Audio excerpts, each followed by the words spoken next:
welcome everybody. Guess who I got back tonight?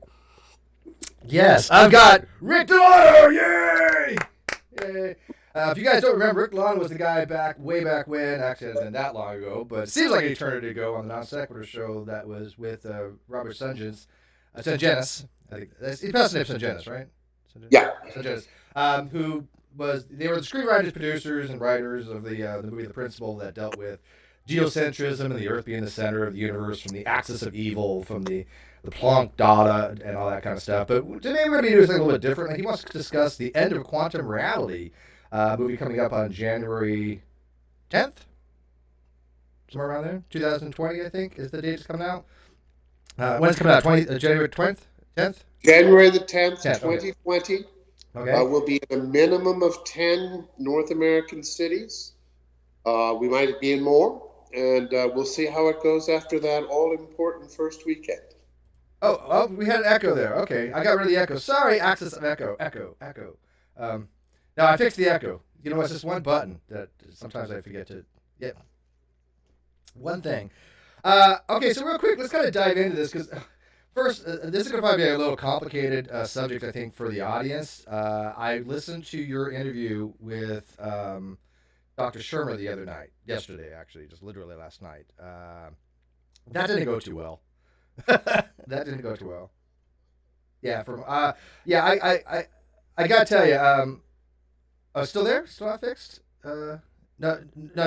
My echo. They said the echo's still here. Wow. Interesting. I see nothing that should be an echo here. Oh, you know what? I do. I got it. Now it's fixed. It's two buttons. Okay. Sorry about my apologies to my audience. They should be used to this now. Streamlabs always does that. When I bring in a new guest, I have to do a whole new setup, and it's like one or two things that I have to like close on the audio, or else it just doesn't work. So give it 1 sec to catch up, guys. Is it now the echo gone? Oh, okay. It's fixed. Yay. Okay. So this is a complicated subject. It deals a lot to deal with quantum mechanics. It deals with Thomism. It deals with Aristotelian physics. It deals with ontology, ontological realities. It deals with a lot of different subjects. And last night, when I watched your interview with Dr. Shermer, I don't think he had an understanding of anything that you were talking about.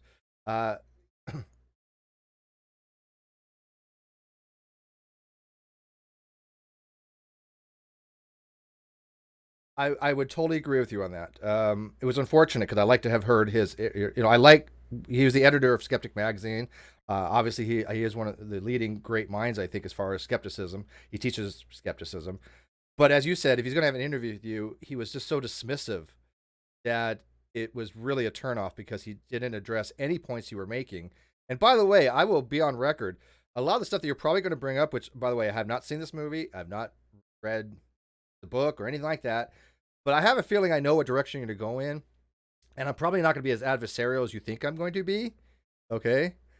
Because I know your style. And I remember from The Principle, you do try to use a lot of the actual physics. However, where we disagree, where we depart big time, is basically the conclusions and inferences drawn from those. Okay?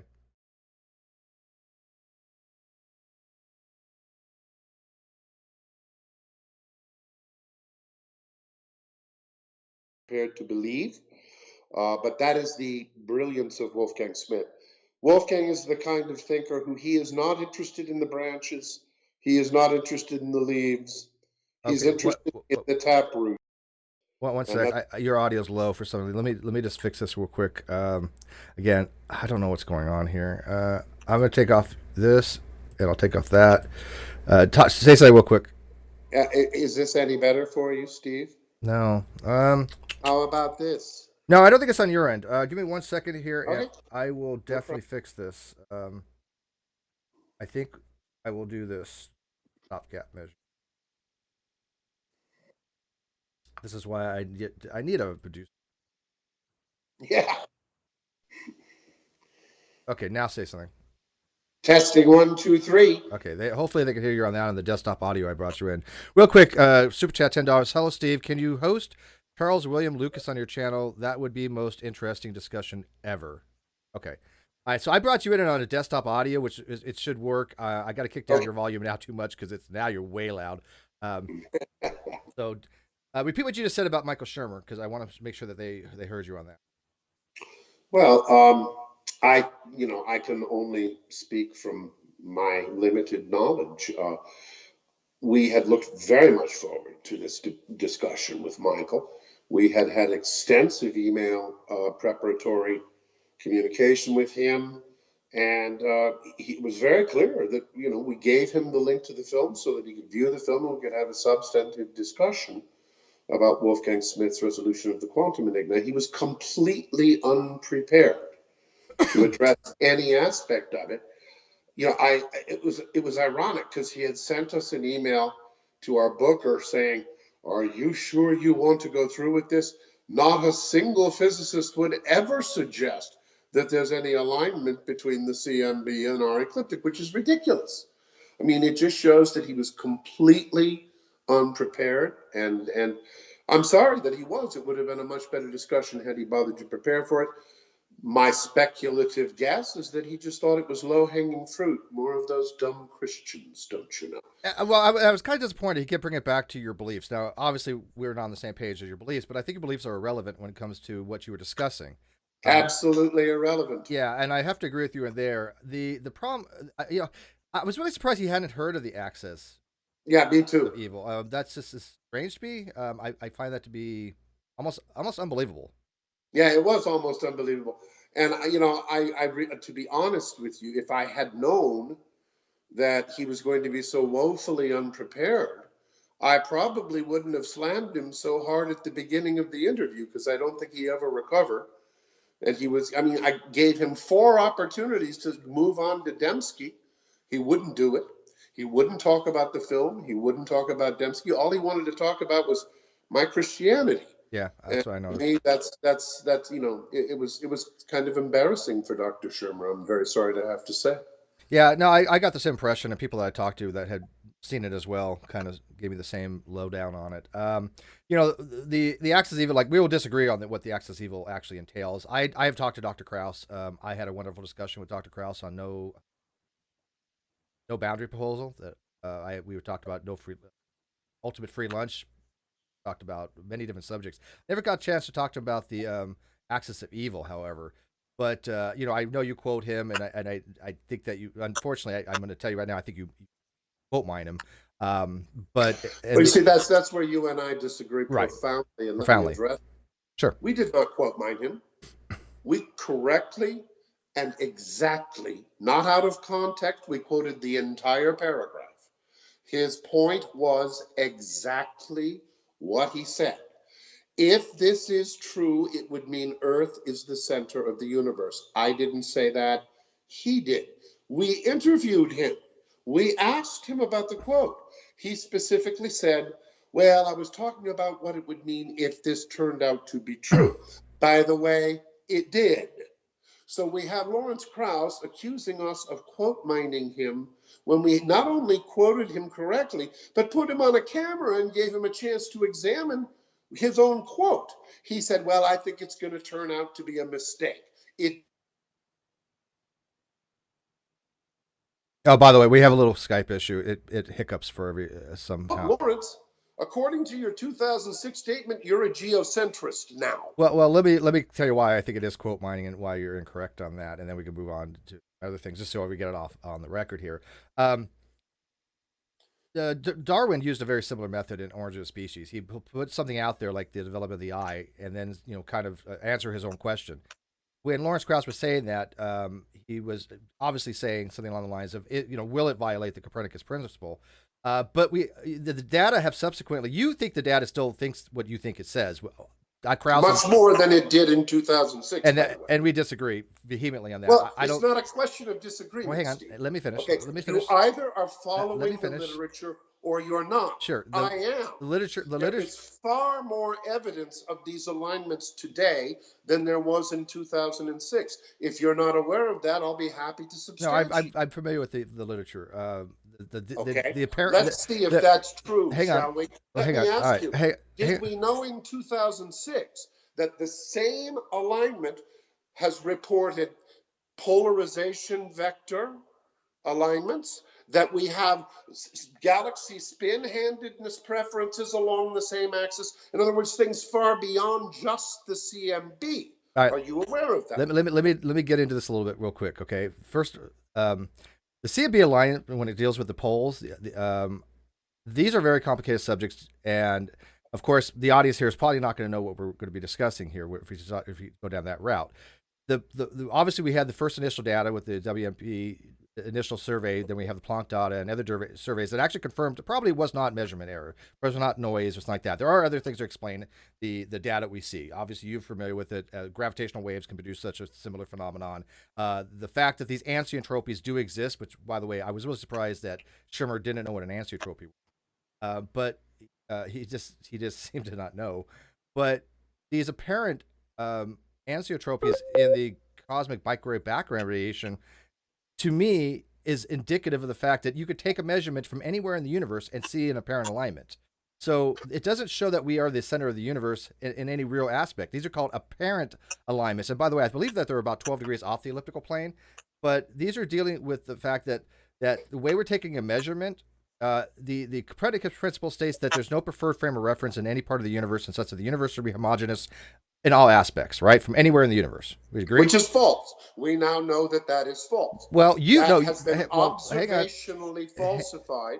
And the mere fact that you talk about the CMB as if that is the only data point indicates to me that you have not, in fact, been following the literature. Okay. Now, the CMB in standard cosmology is supposed to be that which seeds all subsequent structure.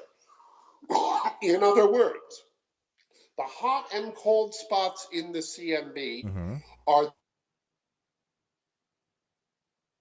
Our Skype connection on his end is kind of really poor at the moment, by the way. That's where they come from. So the first thing that you would suspect, if the CMB axis is not a matter of unexamined hypotheses like gravitational waves, you would see the same alignment showing up in other sorts of astrophysical phenomena, and so it does. We have quasar polarization vectors along the same alignment. We have galaxy spin-handedness along the same alignment.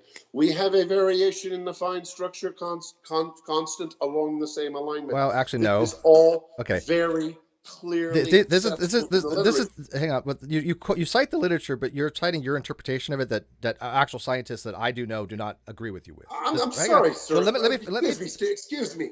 Rick, this you just talk. Let me finish. I can't even finish a sentence. Are you going to talk or not? Rick, you you've been said talking. This is a matter of opinion. It is not. It is a matter of observation. Now, the interpretation of what's causing it, many reasonable people can disagree about that. What cannot be denied is that these alignments are observed. They are reported in the literature. They are counter-predicted by the Copernican cosmological principle. Okay. So, aside from interpretation, aside from opinion, what I am reporting to you, Steve, are the observational facts of a preferential non-Gaussian structure along a preferred direction that happens to be related to our local geometry. That's where it sits. Okay, my turn now. Okay, so you brought up a lot of different things. Again, these are complex things that I have to explain to the audience, and hopefully you can do well. You mentioned something like the fine structure constant, right? The fine structure constant has had a small degree, a possible difference between our observational point is of where we're looking at 180 degrees opposite to each other. You agree with that, right? So if you look in one direction, the fine structure constant they thought there was a small degree of difference between one point of the universe and another, right? Is that what you're referring to in the literature? No, that is not. That's correct. not what what is observed. That's not what you're referring to. Variation in the observed fine structure constant along the entire axis of evil, from one side of the cosmos to the other, exactly the same as a preferred vector for quasar polarization. Let's assume that's true. Let's assume you have a difference in the fine structure constant. First, can you explain to the audience what the fine structure constant is? Well, the fine structure constant is one of the constants of physics that allows us to explain how matter actually comes into existence. But what is it? Why do we have the fine structure constant? Because without the fine structure constant, we don't have structure. We don't have. But what is the constant? I mean, what is it? What's the significance of the fine structure constant? How is it determined? In a observable and predictable and explainable manner.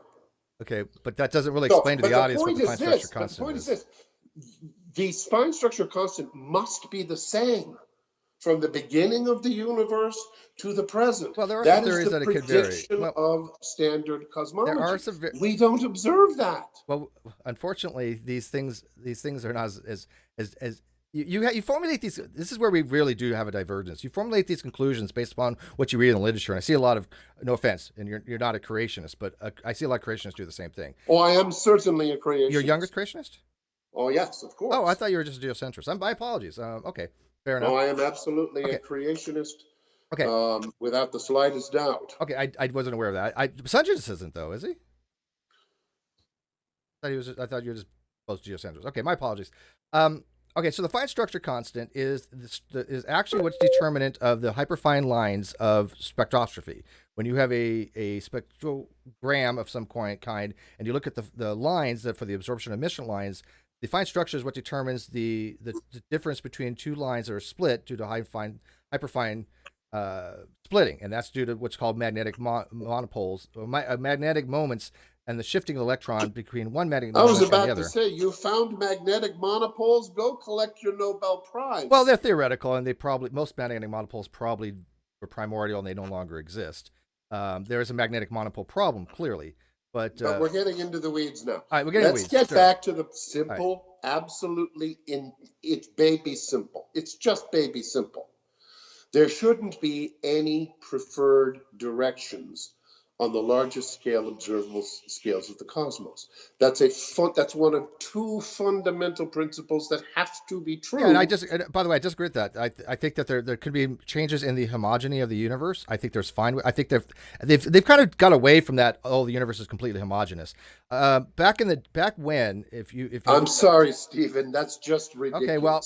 The Copernican cosmological principle is a mathematical statement about the way homogeneity must exist on the largest scales. It's a statistical statement about the distribution of matter on its largest scales. And by the way, excuse me, if it is not true, then the Friedman, Lemaitre, Robertson, Walker solutions to general relativity do not work. This is why there are two things that have to be true for standard cosmology to be true. The first is the Copernican cosmological principle. Isotropy and homogeneity statistically on the largest scales has to.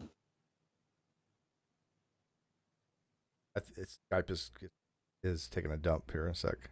To be a correct theory of nature. All right, so let me ask some questions. Okay, so let me ask you, Rick. Do you agree that the temperature fluctuations in this, and by the way, I want to get to this quantum reality here, but you agree that the temperature fluctuations of the cosmic microwave background radiation are pretty much results of quantum fluctuations that existed in the primordial state of the Big Bang? I make no. That's the current model. I have no theoretical horse or dog in this fight at all. Okay. I am only interested in the actual observations. The actual observations are correctly understood from within the context of standard cosmology. Okay, Standard cosmology calls it the axis of evil for a very good reason. Yeah, it's play on words. It's not supposed to be there. But it's not. It's not. But again, predicted, and it's not supposed to be there. Right. And yet it is. So it is called the axis of evil for that reason. That's all I'm saying. Okay. And again, these things do have possible explanations. Now let's get to the explanatory things, because this is where I think we again highly diverge.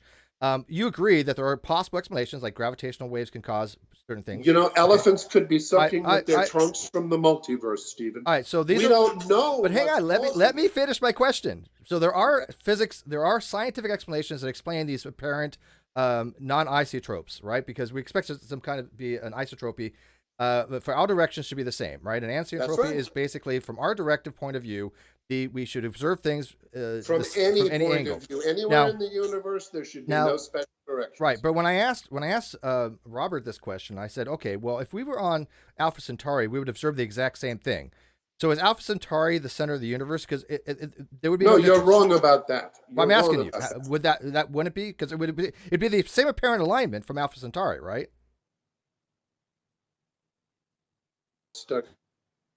I'm sorry. Okay, let me answer Sure. this. Yeah. The whole point, the whole reason that the axis of evil is that you would not observe the same alignments in a radically different location in the universe. This is what they mean when they say this special direction across the universe is defining a specific plane that is It's off related the elliptical to plane a the little bit. ecliptic and equinoxes. You wouldn't see But it. it's not. It's not. No. There's no paper out there that says directly pointed at the elliptic plane. It's actually about 12, 10 It degrees. is a It's about statistical 10 to alignment. 12 degrees off the elliptic. It's very close Okay, on but some maps. it's It's very 18 close. degrees off in the southern skies. The point is, all of these, not just the CMB, but the galaxy handedness, the quasar polarization vectors, the fine structure constant variations, all of them are statistically highly, they're all Okay. Rick's Skype keeps freezing. I'm sorry. It's on his end. He's on. I think he's on a hotel lobby or something. This is highly contrary to the predictions of standard cosmology of a homogeneous and isotropic universe. Okay, so when I asked Robert the question though, what makes the Earth this special place in the universe, right? Because it boils down to making the Earth the center of the universe, or geocentrist, or for capital. No, that's what Lawrence says. Okay, so if that's the case, then I asked him this. I said, "What makes it special?" Because you know about transformations, obviously. You study this stuff, so you know what a Galilean transformation is. And Sure. Okay, so when you have transforms, you can make anywhere the center of the universe using the same type of principles. So, except here's your problem, Stephen. You can't use Lorentz transformations to make the axis of evil go anywhere. That's fine. It's not. It's invariant. It's Lorentz invariant. It is a axis. Yeah, it is that's a fine, preferred direction, a non-random special direction in the universe, and it shouldn't be there. Yeah, there should but here's be the thing. no such preferred direction. You make it sound like it's a breaking of science. It's not. It's interesting. It is fascinating. It's not a question of breaking of science, Steve. It's a breaking of the Copernican cosmological Rick, you've interrupted me a million times. And you're famous for this. Let me finish what I have to get out, and I'll give you plenty of time. Okay. So there's always things in nature that break symmetry, right? There's CP symmetry violations. There's time symmetry breaking violations. There's preferred right-handedness over left-handedness in certain spins. There are things in the universe that seem odd that should not be. We expect a lot of this to be homogeneous. I'm glad we agree. Okay, yeah, I'm telling you, when it comes to some certain stuff, we definitely agree. There's things that are out there that seem to be preferred when they shouldn't be. But however, when you have a naturalistic explanation for these things, possible, like you said, even gravitational waves can explain some of these. Right. Could happen, Steve. But are you seriously telling me? You interrupted me we're again. Stuck again here. This is how science progresses. Science finds something it finds to be anomalous and says, "How do I explain this?" The whole point of science, as you would agree, and I think you adhere to like non-overlapping magisteria, that science is to observe something and come up with a naturalistic explanation for it. Right? You agree with that as far as science, right? I'm afraid science has nothing to do with coming up with plausible explanations. Science has to do with crucial Science has to do with crucial experimental test of your explanation. The fact that somebody can sit here and do a few equations and say, gee, you know what? It just might be long wavelength gravity waves. Oh, yes. Oh, yes. That might be it. So what? Well, that's pretty impressive since we did demonstration. Okay. Where is the experimental test that shows that it is large wavelength gravitational waves and nothing else? All right, let me tell you, ask you Steve, this. It's nowhere. All right, well, let me have it. Well, again, this goes back to the fact we've recently discovered gravitational waves, right? I mean, the way science works is this: science makes a guess. Somebody has a guess. You start off with a guess. Anybody says, The guess means nothing until it's tested experimentally. can I finish how it works Go ahead. for my Go ahead. audience? So, you shouldn't be disagreeing with me about this, but go ahead. okay, so the scientific method works that you start off with a guess that leads into a hypothesis that leads to a testable condition that you do experimental things to. Okay, we did that with the gravity waves. You would have probably sat here 20 years ago and said, we have discovered gravity waves. Yeah, we still haven't discovered gravity waves. Sure we have. No, we haven't. Wait, so you accept the literature in one aspect? I absolutely deny the validity of the discovery of LIGO. But that's in the literature. literature. We're going to be doing a show on that. The same literature. We've been talking to the team at the Niels Bohr Institute in Copenhagen that has raised profound questions about the entire method by which this so-called discovery has been claimed. Okay, so you discount gravity waves. It's a very interesting story. I have a feeling this one could blow up into the big... See, Stephen, I remember back when BICEP was trumpeted all over the world on the front pages of every newspaper in the world. We have found the B-mode polarization that proves inflation. The Kavli Prize was awarded to Alan Guth. And 6 months later, they had to freaking pull the entire thing. It was wrong.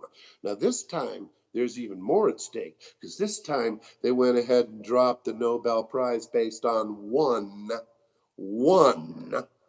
you do realize we found multiple instances of neutron stars and black holes? I hope you realize, Steve, that you are setting me up for the next And episode. I'm happy to do so. But I want to make it clear. I want to make clear to people you're very selective in the literature that you accept and what you don't select. Then, okay. As long as you're honest about that, that's cool. Listen, when I was doing the principle, at least 95% of the scientific community was publishing regularly, saying it was a complete. It was just a foreground.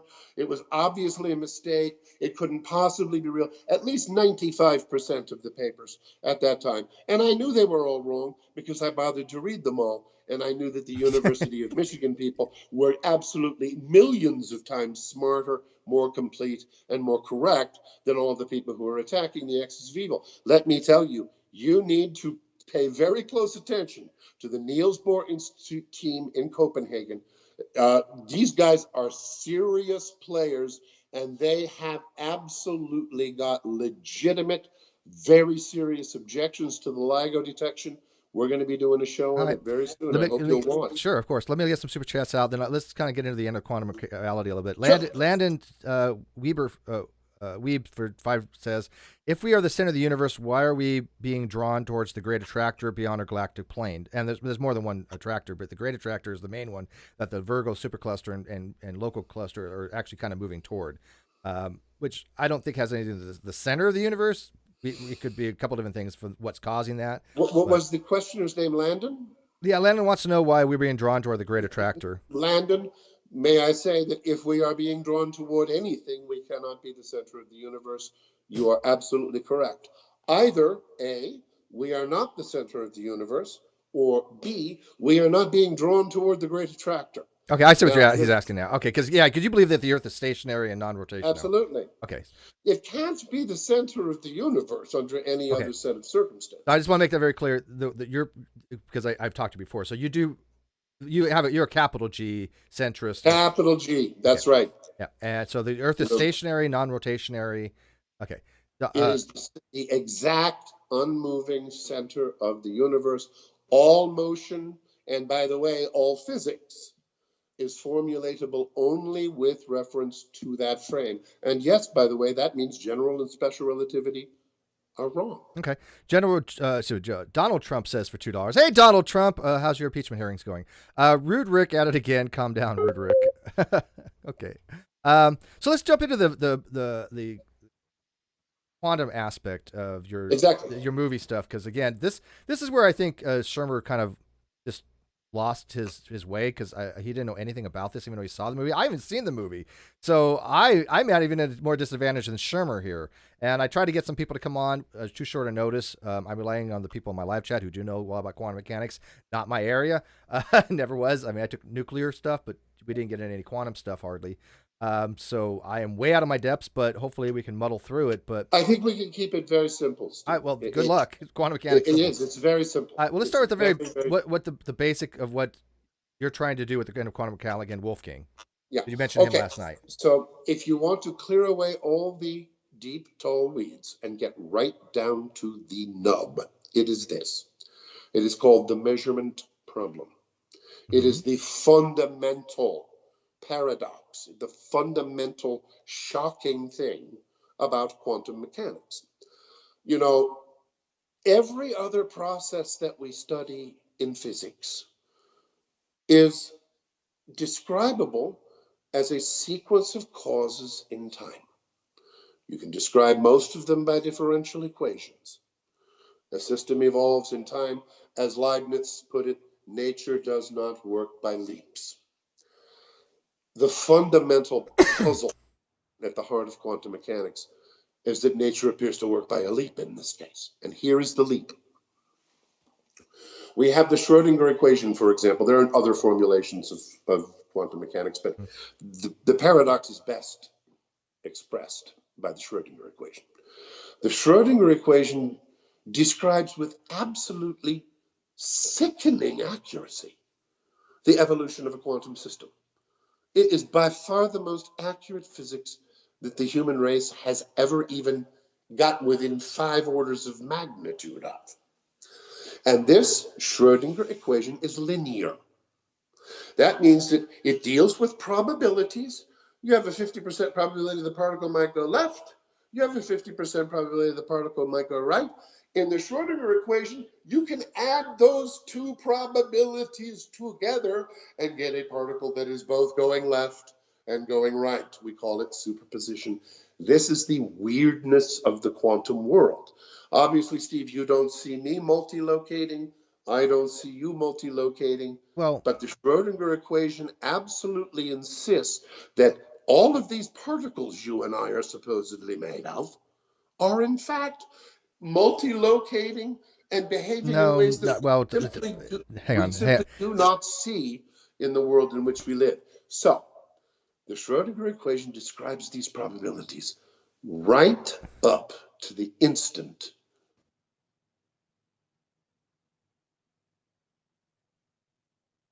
every time you make a measurement. All right, so let's so the audience is confused. The measurement problem. The measurement problem, it deals with basically more along the lines of how a wave function collapses, or even if a wave function collapses. Well, we Correct. don't need to talk about wave function collapses But or anything. I want the audience to understand what we're talking about, because again, what I've noticed about A you, quantum system I multilocates. can't finish the A sentence. quantum system can be in many places at the same time.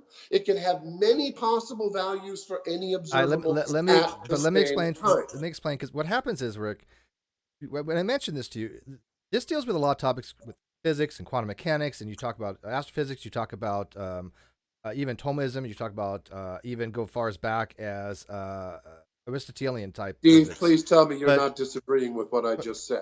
I'm not disagreeing, but I want to clarify for Okay, the good. audience. Okay.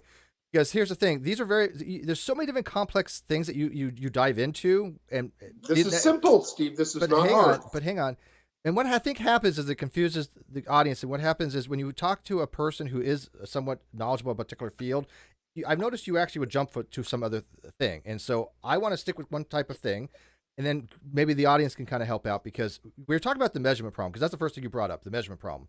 Which, That's the whole thing. It's the only thing I okay, need if to we bring don't, up. if we don't explain with the audience what the measurement problem is, they're not going to understand I what we're was in the talking middle about. of doing that. But anyway, the measurement problem is this. The Schrodinger equation describes with astonishing accuracy any quantum system prior to measurement.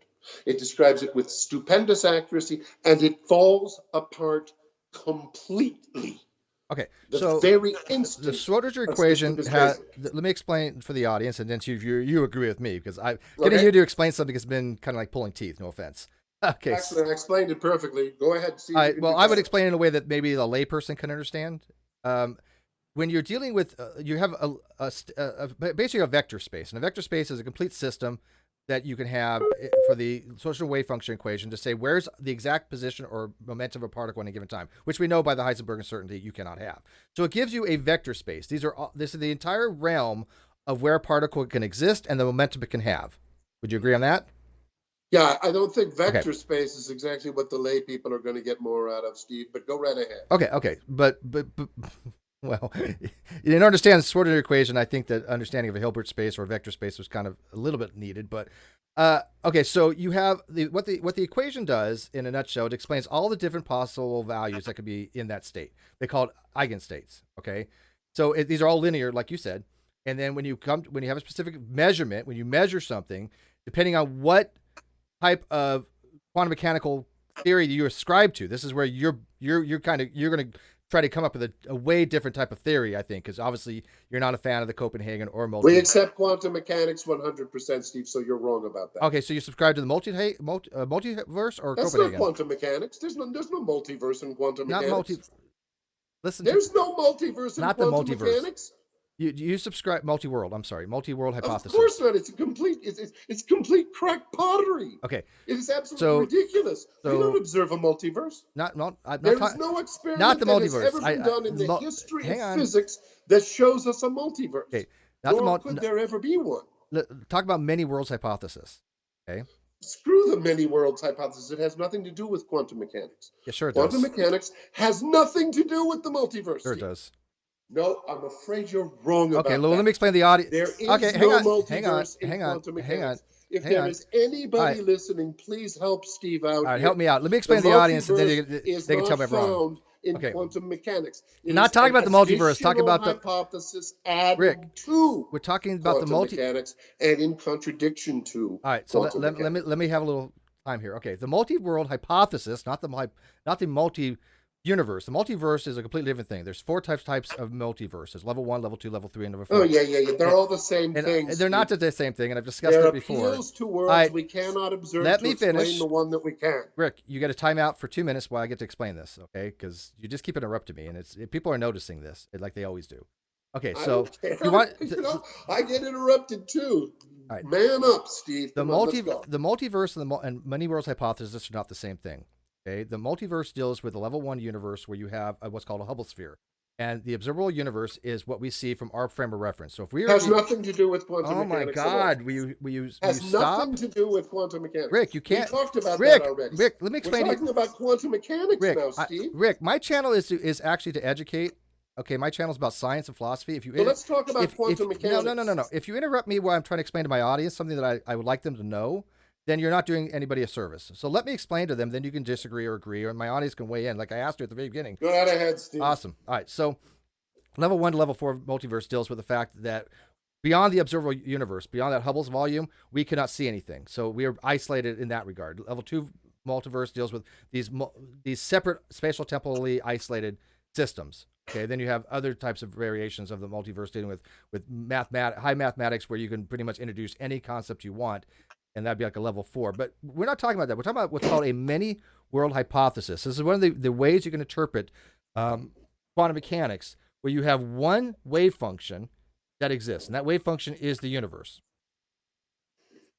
Unlike the Copenhagen interpretation, we have one state of the system, one wave function that describes the momentum and position of a particle that will collapse upon observation or a measure of it into a single eigenstate, and that gives you an eigenvalue.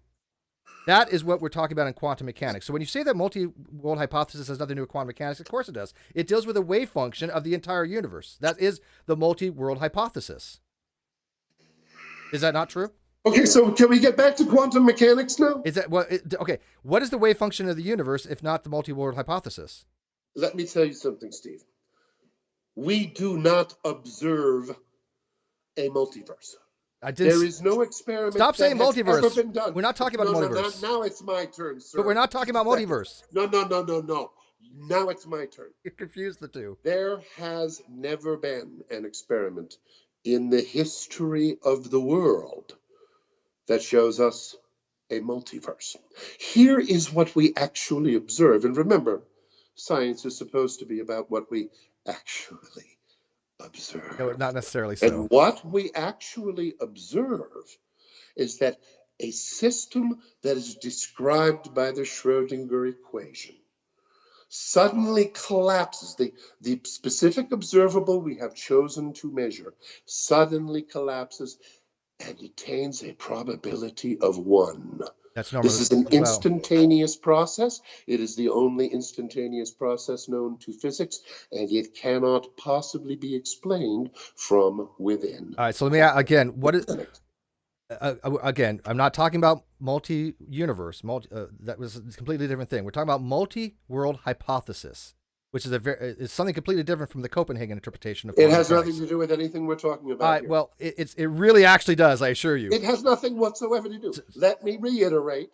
I am interested in science. This is Science science. involves what we can observe. No. There Hang has on. never been an experiment in the history of the world that allows us to observe a multi-world branching of probabilities. If we could observe But it, do you then we understand the could talk about philosophy of it. We science? can't observe it. It is a completely separate appurtenance added on to quantum mechanics Incorrect. to attempt to explain this wave function measurement problem. Okay, but So how many? observe the How? multiverse. I But have no okay, interest in so the many worlds hypothesis. We don't observe many worlds, never have observed many worlds. If you can get an observation that shows many worlds, then we can talk about it. Until then, it's just completely ridiculous. It has nothing to do with science. this is We why don't it goes into observe many worlds. this We is observe one world. this is called the That's what we philosophy of observe. science. And by the way, Rick, you have a huge misunderstanding of observational science. Science relies. Let me again for my audience. Let me explain the philosophy of science. Philosophy of science deals with This is funny. hang on, deals with interpretations of data. When you have something like quantum mechanics, there's there's a lot of different ways of interpreting quantum mechanics. There's the most standard that I kind of tend to is a Copenhagen interpretation. You're familiar with that, I assume, right? It's not an interpretation. That's quantum mechanics. No, it is What an they call it, interpretation. listen, let me tell you what they do. They call it the interpretation. What it really is quantum mechanics. Quantum mechanics has nothing to do with multi-worlds. It has nothing to do with any of that because the people who did quantum mechanics Actually, it were way does. too smart and were way too good at physicists to start waving their hands about a multi-world that we can never observe. Heisenberg was interested in one thing, Steve. He was interested in what we could observe.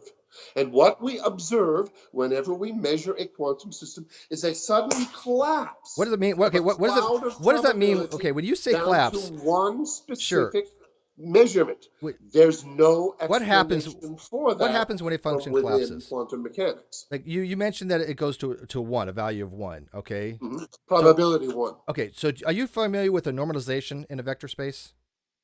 Well, that applies primarily to quantum field theory, but again, it has nothing to do with the measurement problem because the measurement problem applies to quantum field theory it basically every bit as much as it does to quantum mechanics. No, basically, no, Rick, hang on. Again, I'm not a quantum mechanics person, but this is like you said, this is relatively basic stuff in quantum mechanics.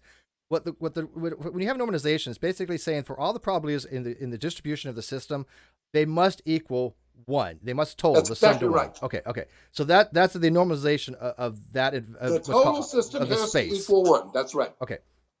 The reason for that, by the way, is based upon probability theory. Cosmographs, basically for any kind of probability, you have anywhere between the 0 and 1. The reason for that is that's what we observe. No. That's based upon Kolmogorov axioms. It is precisely the reason. Rick, have you ever heard of Kolmogorov? Okay, they have certain axioms in probability theory. And one of the theories and one of the axioms in theory in probability is that you must be between 0 and 1.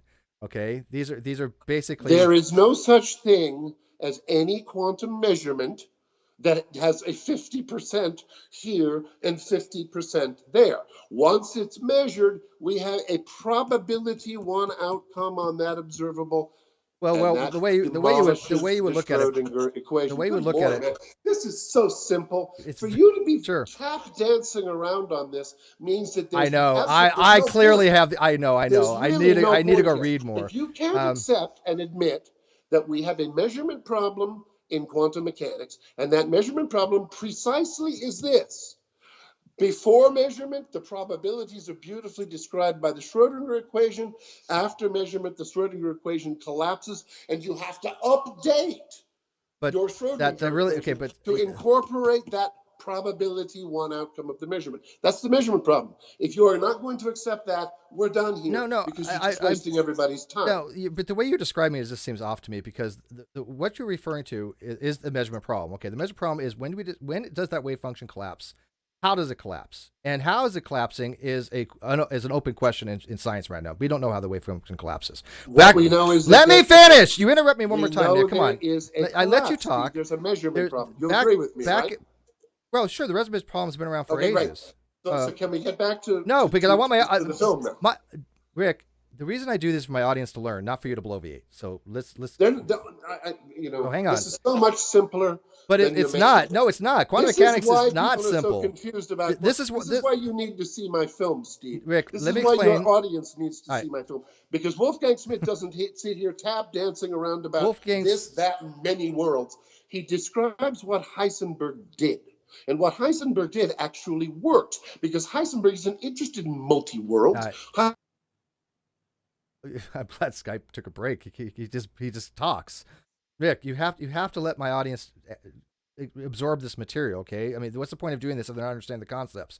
Okay, so the problem with the measurement, one of the issues with it is relating to when you have quantum mechanical effects, you turn into classical effects, okay? Because there's a fuzzy border when that happens. That is the problem. Is when we don't. There's no fuzzy border. Oh, Jesus the border Christ! Is as sharp as it is not sharp. It happens when you measure. It's not fuzzy. It's as clear and as crisp as can possibly be. You have a Schrodinger equation that works beautifully. You have a measurement, and instantaneously the Schrodinger equation doesn't work. Are you familiar with the correspondence principle? No. Okay. So the correspondence principle basically says something along the lines that the higher theories have to relate to the lower theories as far as correspondence. In other words, like general theory of relativity would replace. This has nothing to do with relativity. Let me explain something. You keep on interrupting me, and they're not going to learn anything. So the correspondence principle, and this does involve this. When you have something like general relativity has to explain things to explain our observations, but you don't always have to use general relativistic equations, right? What you could use is regular kinematics, classical mechanics, because at some point this has nothing to do with general relativity. Oh, Jesus Christ! This is called an analogy, okay? Analogy. There's a point where the relativistic effects for special relativity or gravitational effects for general relativity no longer are viable as the fact that you need to use those equations. You can use various. Exactly. That's called the measurement problem. This is why I'm talking about this, Rick.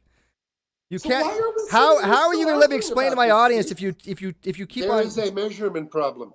But they don't know what this means. And nobody has solved it. Rick, my audience may not know this particular topic. You're assuming they know this topic, and what happens is you just throw out so much information to them that sounds legit when it's not. You get the basics right. It's absolutely legit, Steve. You're wrong. Okay, fine. I could be wrong. I could be wrong. But let me educate my audience, because that's what they're here for, right? They're here to listen and to learn.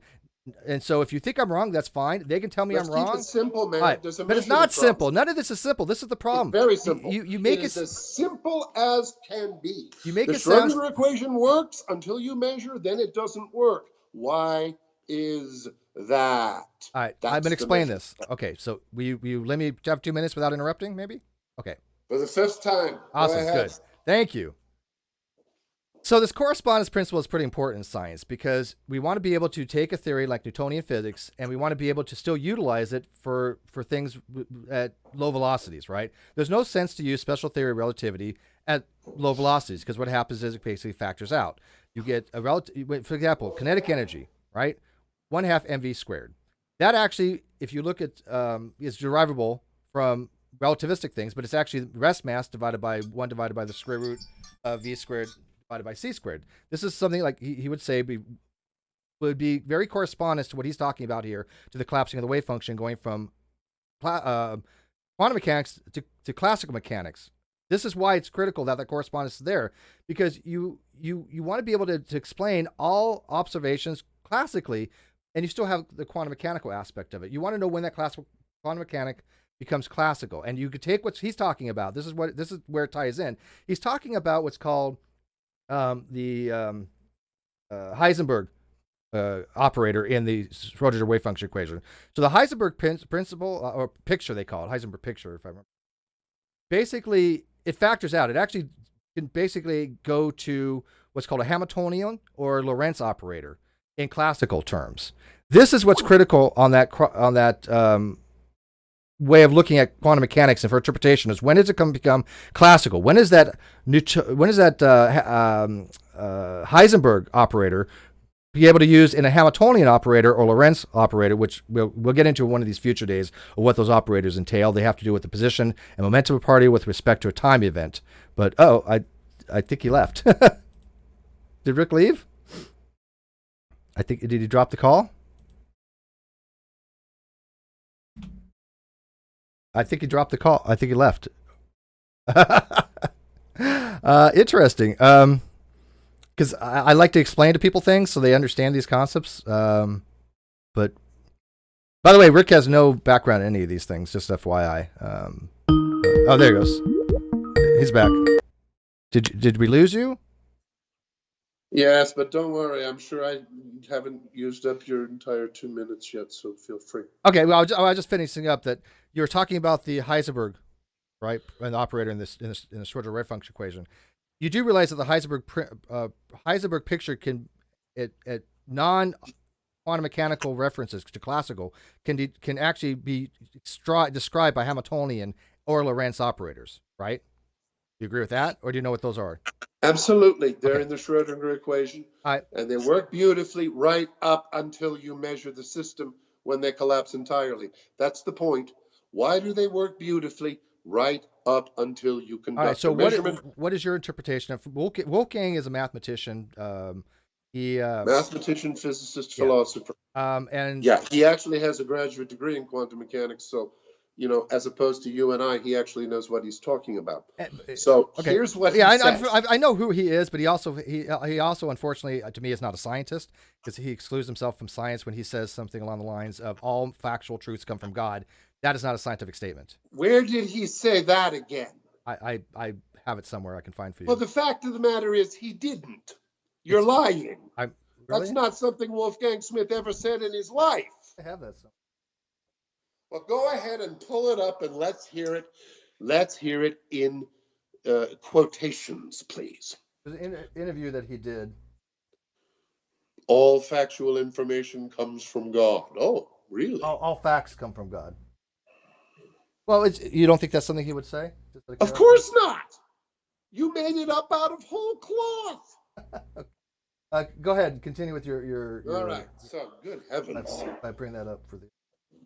Look, we really have to get out of the weeds here and out of the bombfoggery and stick to the point. And the point is this. We have the most accurate physics in the history of the world that describes a quantum system beautifully right up until the moment we measure it. When we measure it, the cloud of probabilities that the Schrödinger equation describes suddenly collapse down into one location, one value, one specific value for the observable. And that is astoundingly weird because it happens instantaneously and for no apparent good reason. Would you call that an eigenstate? That is the eigenstate, okay. Yes. The measured state is the eigenstate. Okay. And what happens is, instead of, according to the Schrödinger equation, where linear superpositions of these states are perfectly compatible with observations, once we measure the system. Oh, did I lose you? No, I'm putting an interview with Wolfgang Smith on Science and Philosophy. Okay, well, let's go ahead and it says, where it says all facts come from God. He was asked, what advice do you have for the seeker of truth? And he answered, know from the start that all truths are derived from the word of God and thus partakes of the sacred. Well, that's a very, very different thing, my friend. You may not have the sophistication to understand that if we live in a universe that proceeds from a creator God, then in fact all truth does in fact proceed from God. Isn't that what I said? And you said that was wrong. You never said that? That's a very different thing from saying that all facts I said all truths require that we suddenly have a pipeline open to God. You know something? We can measure a quantum system whether we believe in God or not, Steve. I agree with that, but and the point is, hang on. But his argument. from when I looked into it at one time. His argument deals with ontological realism. Okay, and his argument tries to come up with an interpretation to explain quantum mechanical measurement problems from an ontological realism, saying it's from a vertical position outside a horizontal causal chain. That horizontal position is God infecting basically God is the hidden variable, the local hidden variable is the way I read his writing. Would you agree with that? Well, then you should read a lot more of his writing, because Is that not true? not only did you completely mischaracterize Okay. what he said in the first place, I didn't. but you I are quoted completely mischaracterizing the magnitude and comprehensiveness of his solution. But we're going to get to that now. Well, okay, he doesn't. Because I think we have agreed, I hope we have agreed, that there is a thing called the measurement problem. Well, yeah, of course. That there is a puzzling, sudden discontinuity in the linear Heisenberg and Schrödinger treatments of the quantum system instantaneously upon measurement. Okay. By the way, they said I said facts. Okay. All facts come from God, but facts are truths. So they give me a little leeway there. By the way, so I said all facts come from God. That he said you're right. He said all truths, but facts by definition are true. There's no such thing as a false fact. So maybe I might have misquoted him a little bit, but the principle is still the same. He thinks that all truths come from God. Does he not? Of course, because if the universe is a product of a creator, then everything true about that universe will, in fact, have proceeded from that creator. Okay, and he also the issue is, does the universe proceed from a creator? Love to do a show on that sometime, but I thought we were going to talk about quantum mechanics. We are. So can we please do that? Sure. So does he accept local hidden variables? So let's go ahead and talk about the quantum measurement problem. We just did. Okay. So the problem is, you have a quantum system that is superposed, can be in many places at once, is essentially nothing but a cloud of probabilities, what Heisenberg calls a quantitative version of the ancient idea of Aristotelian potentiate. That's what Heisenberg called. And now, Wolfgang Smith actually knows Aristotle and Plato as well as he knows quantum mechanics. So when he heard Heisenberg say that, he took it very, very seriously, because the quantum measurement problem disappears if we assume that what we are describing with quantum mechanics is not the world in which we live and move and have our being. And by the way, that's true. You're not multilocating. I'm not multilocating. And much more importantly, neither is the measuring device. So let's look at neither is the measuring device. Let's look at that very carefully, though. Okay, so first of all, like I said, one has to either accept that local hidden variable models work or they don't work. I think local hidden variable models have nothing to do with quantum mechanics. Oh my God. We are talking about quantum mechanics, not the various other theories local that hidden have been advanced by other people trying to add something. There's no way you're going to convince my audience. Mechanics. Wait, Rick, listen. If you're not going to let me even make my points, I don't really see the point. The point is, quantum mechanics does not involve hidden variables. It does. Oh my God. Quantum mechanics does not involve many worlds. Yes, it does. Quantum mechanics does not involve any of these things. Okay. Quantum mechanics involves the Schrödinger equation or the Heisenberg matrix that describes the system beautifully right up to the moment of measurement, where it suddenly doesn't. One of these days, I got to get you and Nephilim Free in the same room, and you're both young Earth creationists. It would be brilliant. I don't know who he is. I know you don't want he has no, anything to do with me. Okay. So anyway, the question is why. Okay. So the question is why. We have a real problem. Well, here's the thing: when you throw away things like when you say things like local hidden variables have nothing to do with quantum mechanics, it's very hard to have a discussion on quantum mechanics. Okay. But I don't even know where to go with that. There are no local hidden variables in quantum mechanics. What part of that simple statement? Oh, I don't think. I don't think local hidden variables work. I think they don't exist. It's not a question of what you think. But you say they have been proven experimentally not to work. I get that. I understand that. And this is Okay, my. so why are we talking Because you about just said it this? has nothing to do with quantum mechanics. Of course it does. But there are things It like has nothing there are things like whatsoever to do with quantum mechanics. It has been experimentally demonstrated that no local hidden variable theory can reproduce the results of quantum mechanics. If there is anybody watching this right now who knows the very first thing about, do you think that so why don't we how just about move hang on? on Local hang hidden on variables global have nothing to do with quantum mechanics. can you have a global hidden variables?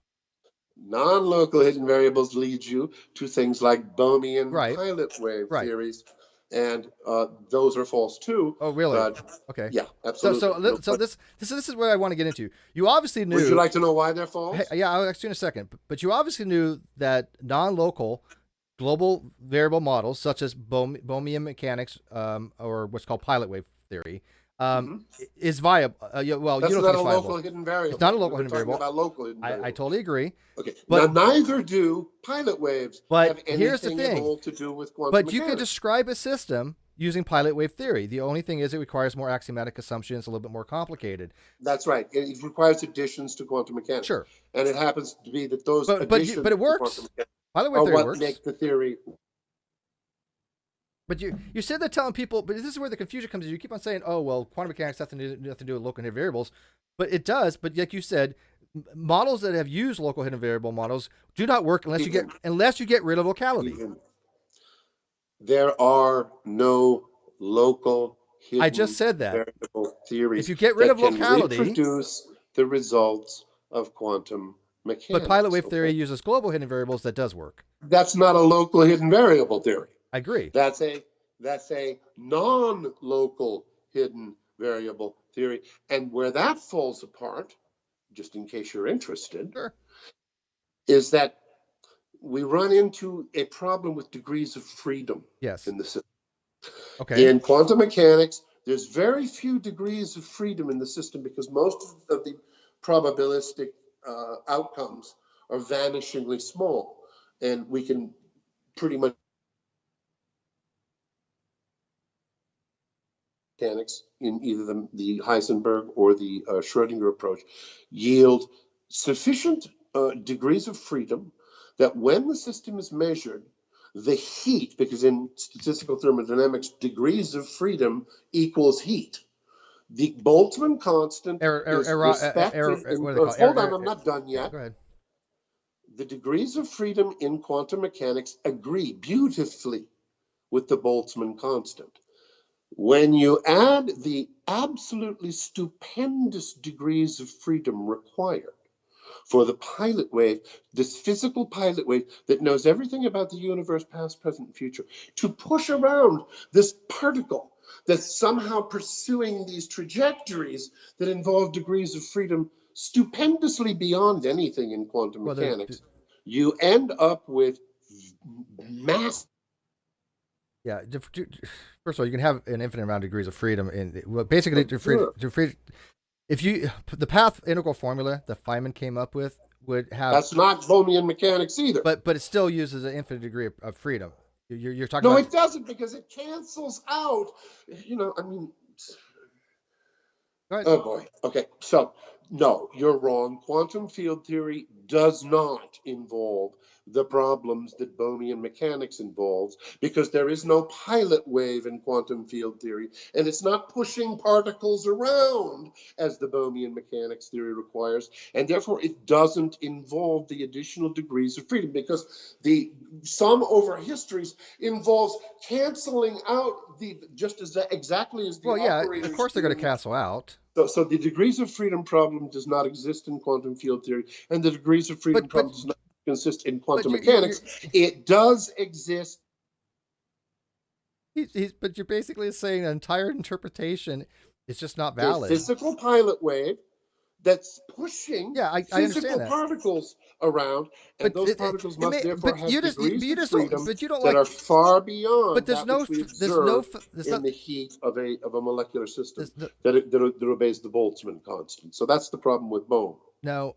First of all, okay, the Bohmian interpretation is very similar to other interpretations, except for the fact, like you said, it has this it has a leading edge, right? It has this pilot wave that moves around the particle. That when it's actually going to be hit something when it's measured, it has an infinite amount of paths it can go through. It decides to take one. Correct? Well, it decides, and I use that word decides. You can think of the pilot wave as a guardian angel that knows everything about the universe, past, present. Okay.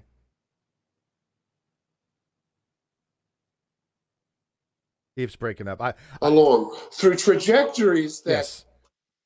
Involve An degrees of freedom, an infinite amount of trajectories. Degrees of freedom but that would create massive violations of the Boltzmann constant, which are not. So your observed. argument. So I want to make sure your argument is that since a particle would take all infinite paths, right?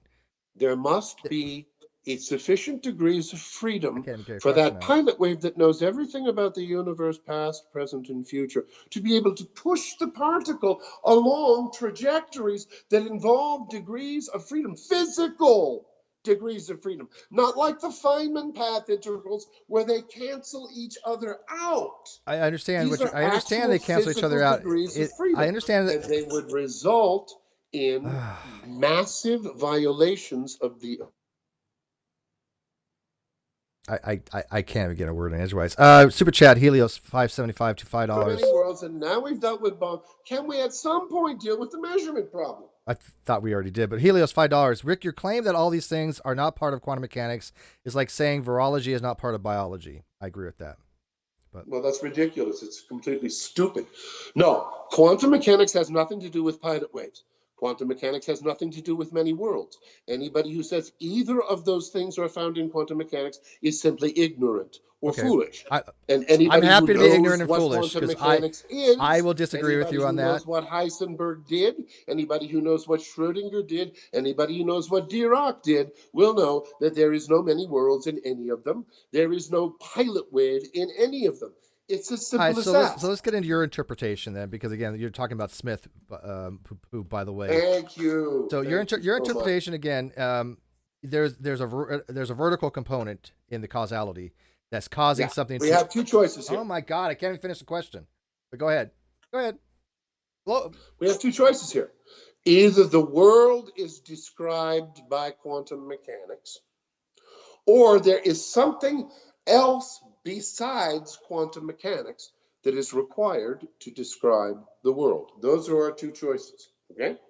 You can either build the world from the bottom up, from quantum mechanics, and whatever else you're going to need to add to quantum mechanics to get rid of the measurement problem. What do you need to add?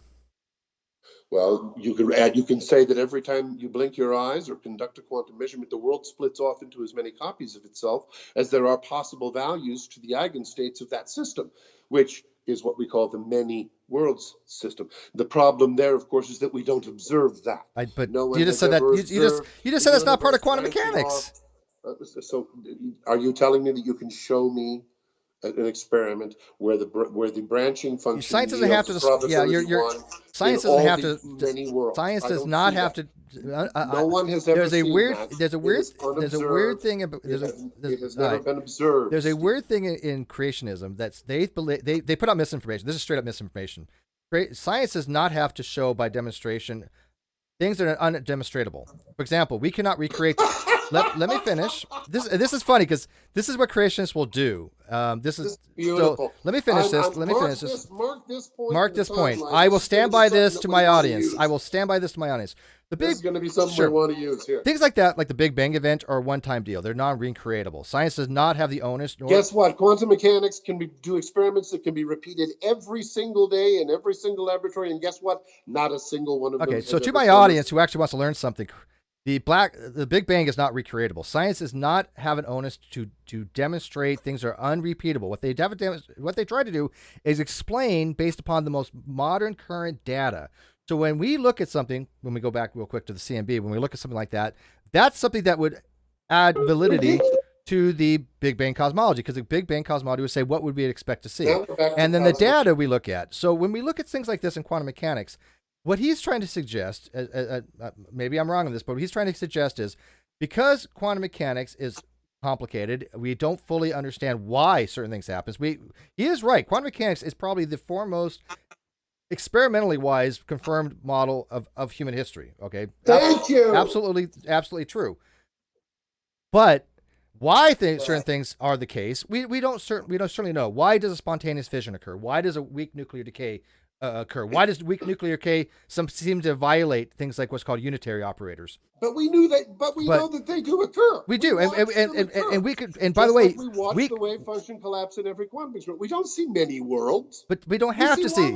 We don't have to see. Probability 1 on the we don't have to see. That's what we observe. We don't have to see it. That's why it's called a philosophical position for an interpretation of the data. Great. So it's philosophy. Great. Let's put it off to one side. Well, these are integral things. Nothing to do with quantum mechanics. It most certainly does.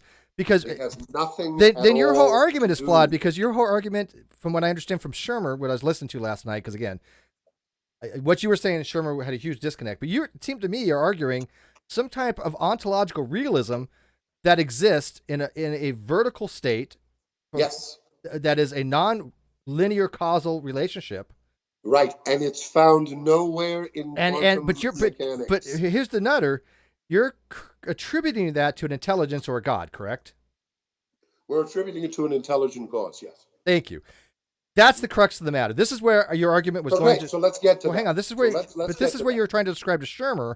All Shermer, you didn't even mention the word God, I don't think, in discussion with him. I remember he did. Because it's not necessary to mention the word God. But all that is necessary to mention is that there is a difference in the behavior of corporeal entities like measuring devices, which do not obey the Schrödinger equation, and quantum entities that do obey the Schrödinger equation. That is the measuring problem, and that is what must be resolved. But I want to make sure that your argument. We don't observe many worlds. Okay. That we do not observe. What we do observe is that a measuring device somehow, because of some property that it has, doesn't follow the Schrödinger equation. Why not? Why is it that this measuring device, which is supposedly made of quantum particles, just like everything else, if it was made of quantum particles, it too ought to obey the Schrödinger. Let me finish. It too ought to obey the Schrödinger equation, and it doesn't. Okay, well, they're not in superposition with each other, but problem. I would assume you would deny any kind of observer collapsing of a wave function. I assume you don't subscribe to any of those, right? Observational wave function collapsing, like Penrose. I'm sorry, you broke up. I would assume that you would deny any kind of observational collapsing of the wave function theories like Penrose orchestrated. The wave function is a mathematical. Okay, so observation itself, if the actual measuring, the taking of the measurement by the observer, there has by the instrument. Doesn't have to be an observer. But the observer can be downstairs having coffee at the time. But back in the day, back in the 70s, there used to be what was a approach to quantum mechanics that dealt with direct observations that the consciousness was causing of the collapse. It has nothing to do with anything. I want to make sure that's not where you're going, because those theories have all been kind of. Those are no longer applicable. Wait, let me ask you: do you agree that the consciousness of the mind is not relevant to has nothing to the do collapsing of the wave function? Okay, I want to make sure that that's not what Smith was trying to argue. The only place where the consciousness of the observer comes in is when you have to update your newly.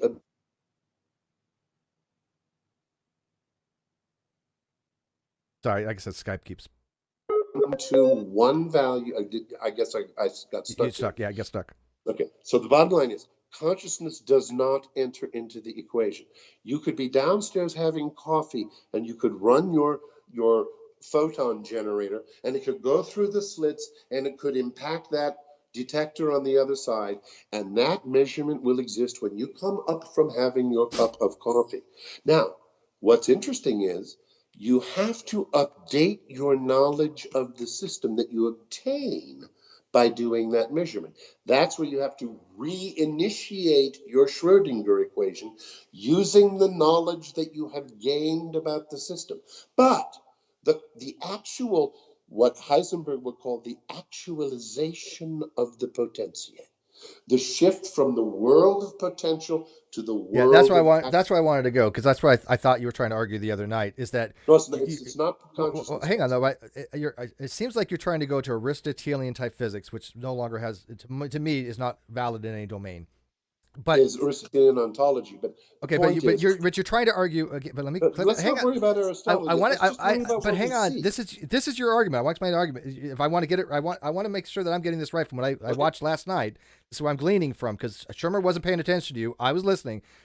Based upon what I know a little bit about you, and I think you do subscribe to Aristotelian physics and more of a Thomistic approach. Aristotelian ontology. You're going to try to argue in your movie here, which I haven't seen yet. So I'm going on a limb. I'm guessing here. You're trying to argue something along the lines that quantum mechanics can be explained, and argue that the measurement problem goes away, relating it to more of a Descartes type position between things that are actual comparable. I think he called it Res cogitans. Yes, res cogitans. Thank you. Res cogitans and res existens. Yeah. Okay. So wait. We can get to okay. that. So I'm on the right ballpark. I just remember the Latin Descartes used for it. Wolfgang's solution. But let me finish. But you want to use potentiality. So you have an infinite amount of potential states. One collapses into one actualized. Exactly. Okay. Beautiful. So I'm trying to explain to my audience your argument, but you won't even let me get it out. That's a fantastic. And by the way, I've not read it. Is this a book, by the way? Into quantum reality? Well, he has a series of books. Okay, the book is The Quantum Enigma. He wrote that 20 years ago. Okay, so but I haven't seen the movie. But this is the argument I seem that you were trying to get to, that Sherman never led to. This is exactly right. You so said I want to make sure. This is from Heisenberg, by the way. Because Heisenberg was the one who said that took a lot to get out. Quantum systems remind him of a quantitative version of Aristotelian potentiate. Because remember, in the Aristotelian ontology, you have matter and you have form. And matter is potential. It has the potential to receive being. It itself does not have being. It has the potential to be, but only when it is joined to a substantial form. All right, let me get some super chats real quick. This is the finish your thing. This I'm sorry. is the key. Okay. This is the key to Wolfgang's resolution.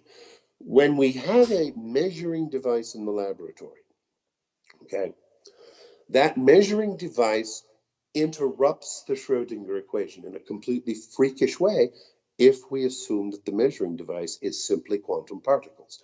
If the measuring device was simply quantum particles, it would not interrupt the Schrödinger equation, but it does. So there's something more involved in that measuring device than simply the constituent quantum particles. In Aristotelian ontology, that something more is precisely what Wolfgang Smith calls the substantial form.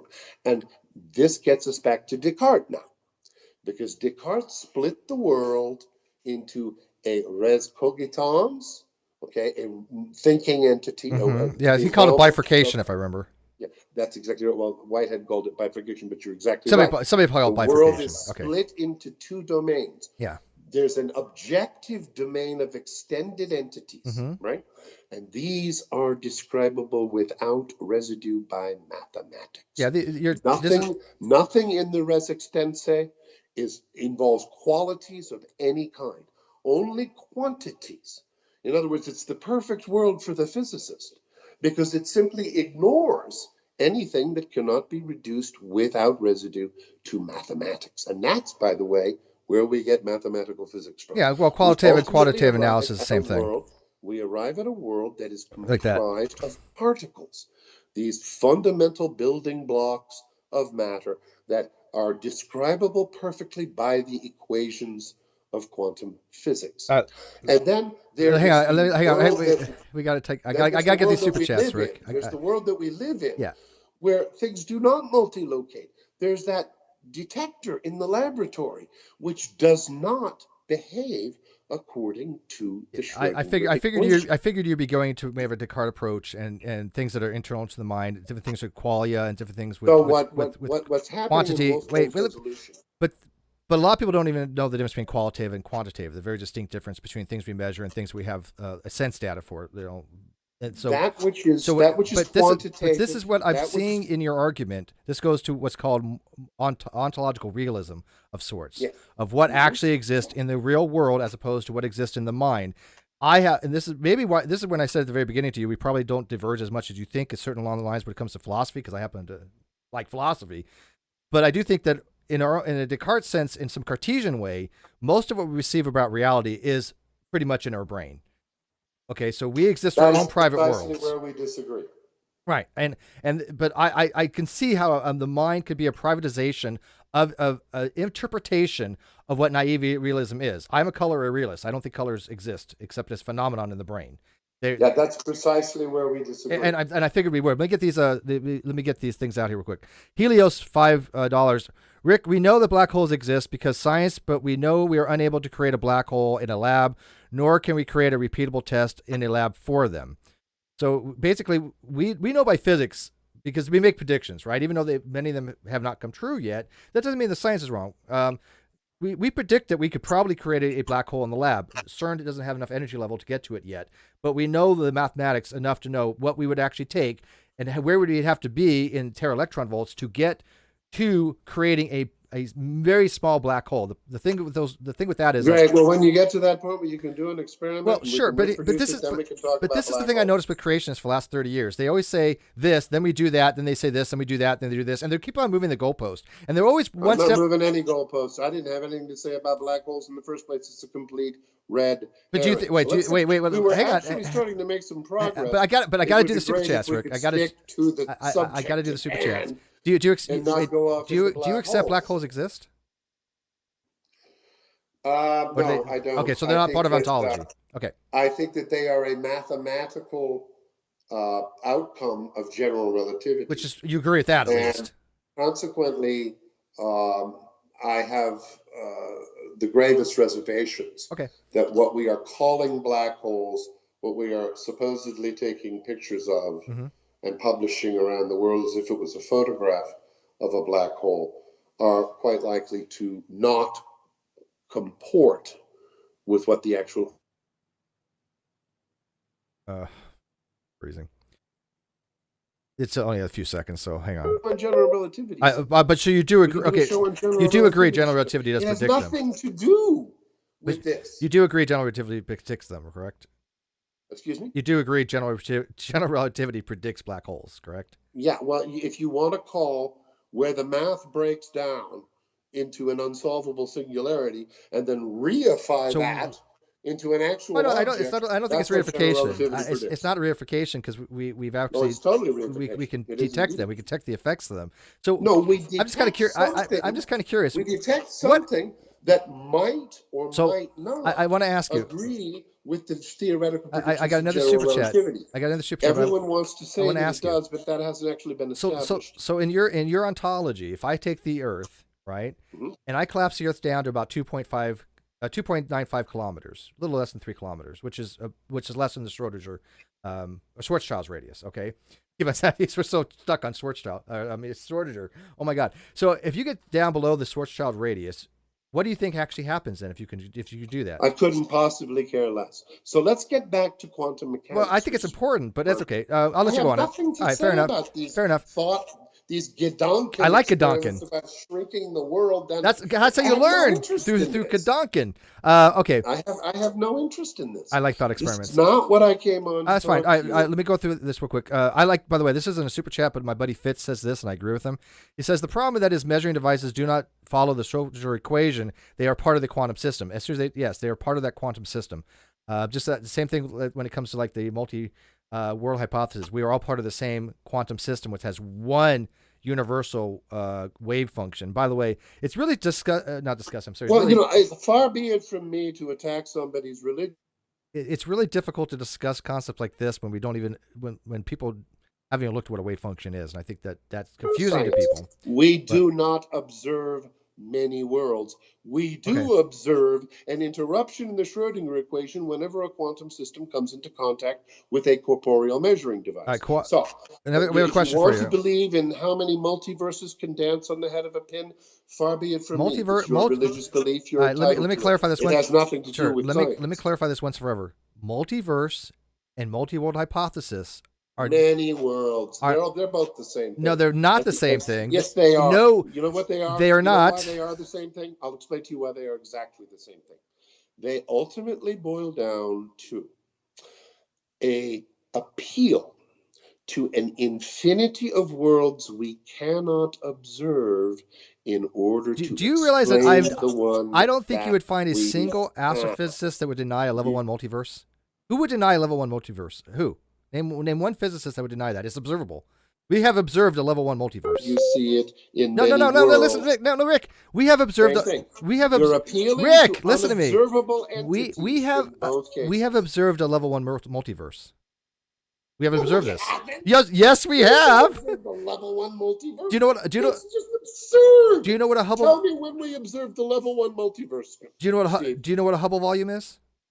Yes, I do. Okay. It's what we can observe. Right. There you go. We're observing the fact that we cannot see past a certain point. That's a level one multiverse. Okay, so you're telling me that we can't observe what we can't observe, but we can observe The fact a level that one we can't multiverse observe. that we can't No, observe. no, I'm afraid there's a Rick, logical difficulty. The fact that we cannot observe what is beyond the Hubble volume means we can't observe that is what is but beyond the Hubble volume. But that literally is what a level one multiverse is. Level one multiverse is that we cannot observe it beyond the Hubble volume. There you go. Okay, so that means it's not a multiverse. It's the universe that we can observe. That's what it means to be a level one multiverse. It's called the Hubble volume. It's called what we can observe and do science on.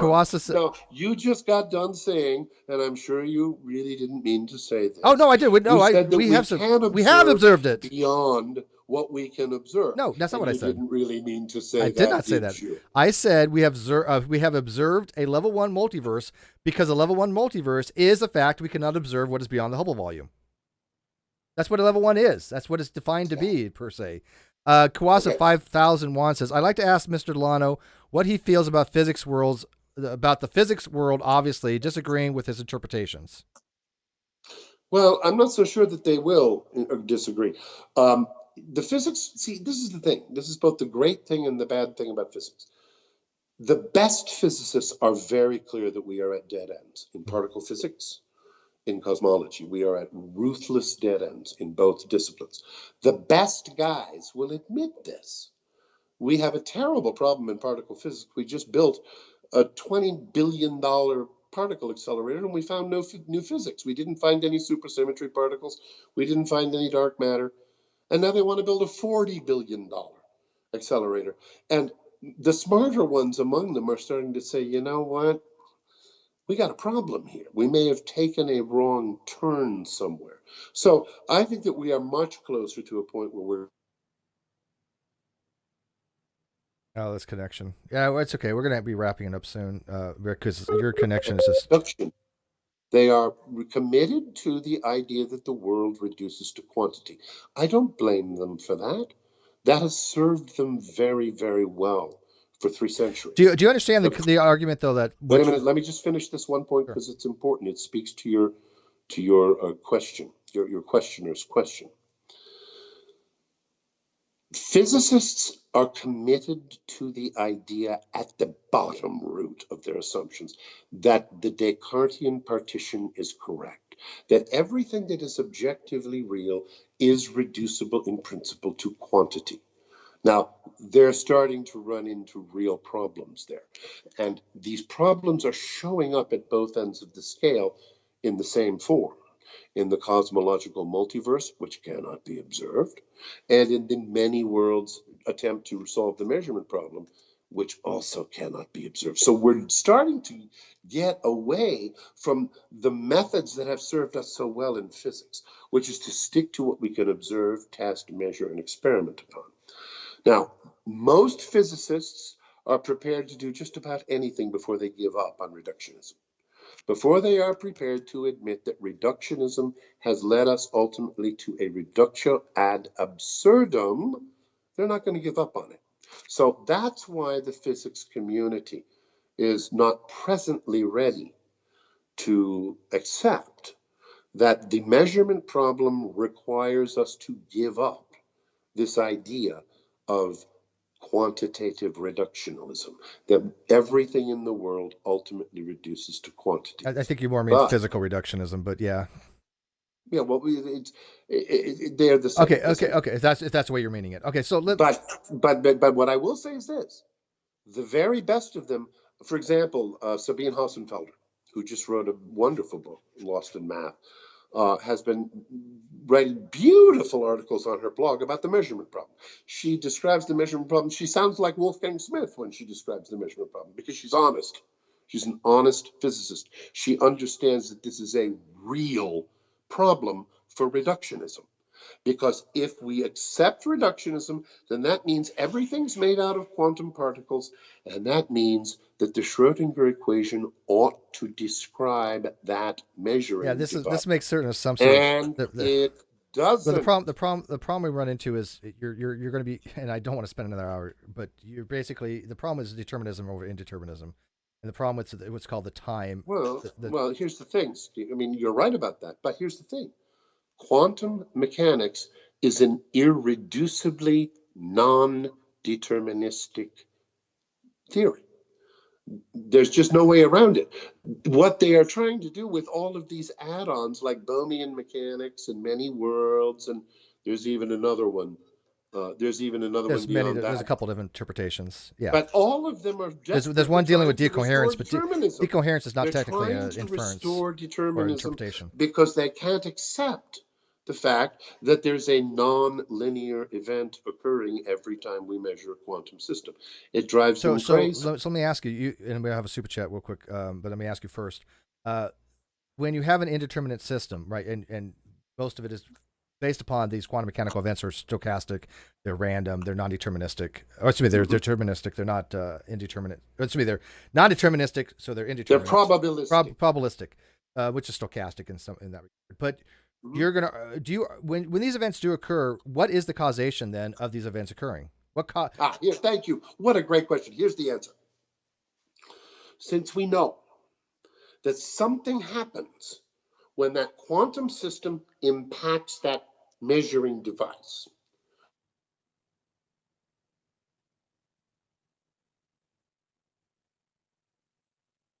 ontological. I see. Yeah, I just broke up. You glitched. This discontinuity is a sign of an ontological leap from one world into another world, from a world that is described by quantum mechanics into a world that requires something more than quantum mechanics. And that something more than quantum mechanics is what answers to the Aristotelian notion of substantial form. Once that electron or photon, which are potentiae. You're talking about what is it called? UASA? I'm sorry, I don't know what that is. OUSI. I hate pronouncing this word. OUSIA, pronounced, I think, UASA. It's Aristotelian for form. Because the way the Aristotelian, I don't like Aristotelian physics or logic, but the way the Aristotelian. You mean ousia? Ousia, thank you. Ousia. Yes, that's exactly. I'm not an Aristotelian, dude. So no, but that's bravo. I'm not an Aristotelian guy. I looked at the square of opposition years ago when I was looking into Aristotelian stuff, and there was problems with the square of opposition. Obviously, I'm sure you're aware of that. But what we're dealing with is because the real thing that we are talking about here. Wait, how do you pronounce it again? Ousia? Ousia. Thank you. Ousia. You can't blame me for not remembering that. What we can talk about here, really, if you want to get right down to it, is being. Being. Well, that's ontology. Heisenberg recognized this. He said, the quantum system is a potentiae. It has the potential of being. But once it's measured, it is actualized. What was previously only potency has now become actual. Yeah, I know that was where your argument's This is exactly the relationship between potency and act that lies at the very heart of all of the traditional wisdom of mankind concerning what causes being. All right, let me get the super chat real quick. Helios, $20. Thank you, Helios, my friend. He says, Rick and I would argue your lack of curiosity precludes you from being a legitimate scientist, and no scientist worth his salt would ever claim that their field is at any sort at an end because there's no such end in science. And I think you're right on that, by the way, Helios. Actually, I'm Well, convinced you're right on that. that's a Michael Shermer Um, claim that I could blow up just as easily as I blew up his. In well, I fact, don't think you. I don't think you. I don't think you the did. very best, Shermer didn't give you an the very opportunity. best physicists are very No, aware of no the fact offense. I that we are at a look. dead end I don't have a in PhD. particle Look, physics. We are at a dead no end offense to in particle Shermer. physics. No offense to Shermer, but Shermer wasn't engaging you last night. I'm not a quantum physicist. I'm not even a physicist. I'm not even a philosopher. And yet, I at least try Well, to. but this is not a scientific claim that But your I, friend but I, is le- but I at least try to ask you questions that I think would be interesting in the No, you're doing a audience. great job. I mean, none of we have That would expect. But tap dancing off into many But I worlds. would, but I would expect Shermer, who has a PhD in these things, would be able to at least have a conversation. These Yeah, are you would expect these are that, not but he these are clearly not wasn't easy able to. topics. These are topics, again, I mentioned at the beginning. You have to have at least a basic understanding of quantum mechanics, Let me just astrophysics, respond to your friend's philosophy. question. Sure, go ahead. Let me respond to your donor's question. Yes. Sir, I strongly recommend that you read Sabine Hossenfelder's book, Lost in Math. She interviews essentially every truly big gun in physics, including Steven Weinberg, George Ellis, all of them, all of the big guns. I will assure you that the awareness on the part of these people of the implications of the failure at LHC, mental verification of the predictions of supersymmetry, of the failure to obtain any evidence of the dark matter particles, truly has them very deeply. Well, that's okay. Fair. I mean, dark matter. There's a way I look at dark matter is this, and I'm sure we're going to probably diverge a little bit, but real quick. But for my audience, I do accept the lambda cold dark matter version of science right now. Lambda CDM is the most recognized model. You do agree that is the most recognized model, I would assume, right? Where the problem we have with dark matter is that it's non-baryonic if it exists, which means it's not comprised of protons or neutrons, and by extension, it doesn't comprise of electrons either. So there's no way. I just want to congratulate you on three little words that really they impress me very much, Stephen. And I just point those three. Sure, because by the way, I have a hard time with pronunciations, and I don't deal with Aristotelian a lot. So. You impress me with ousios, and you impress me with these three little words. You ready? Mm-hmm. If it exists. Now that's a science. Yeah. No, there's a question whether dark matter. We know something exists. We're going to call that dark matter, and I do think it is more of a placeholder of sorts. We know something's there, and if it exists, it has certain properties that we've given to it, right? It's just, for example, it cannot be dissipated. It's dispensation. It's called dispensationless, meaning that it cannot be photon energy cannot come from it. Normally, something when it dissipates, it produces heat, or something along those lines. It produces a photon, right? So this. May I jump in briefly? Mm-hmm. Everything you're saying is completely true and accurately reflects the mainstream. Which I want my audience to learn. May I? Sure. Present the minority report. Yeah, but can I at least present what the data is? Yeah, go ahead. With the argument. Okay, but let me make. And then you can argue against it. Sure. Okay, so the thing with the cold dark matter is that cold dark matter cannot produce photons. It doesn't release any heat. Okay, so it doesn't comprise of baryonic matter, and there's some other properties of it that make it very different from what we're used to.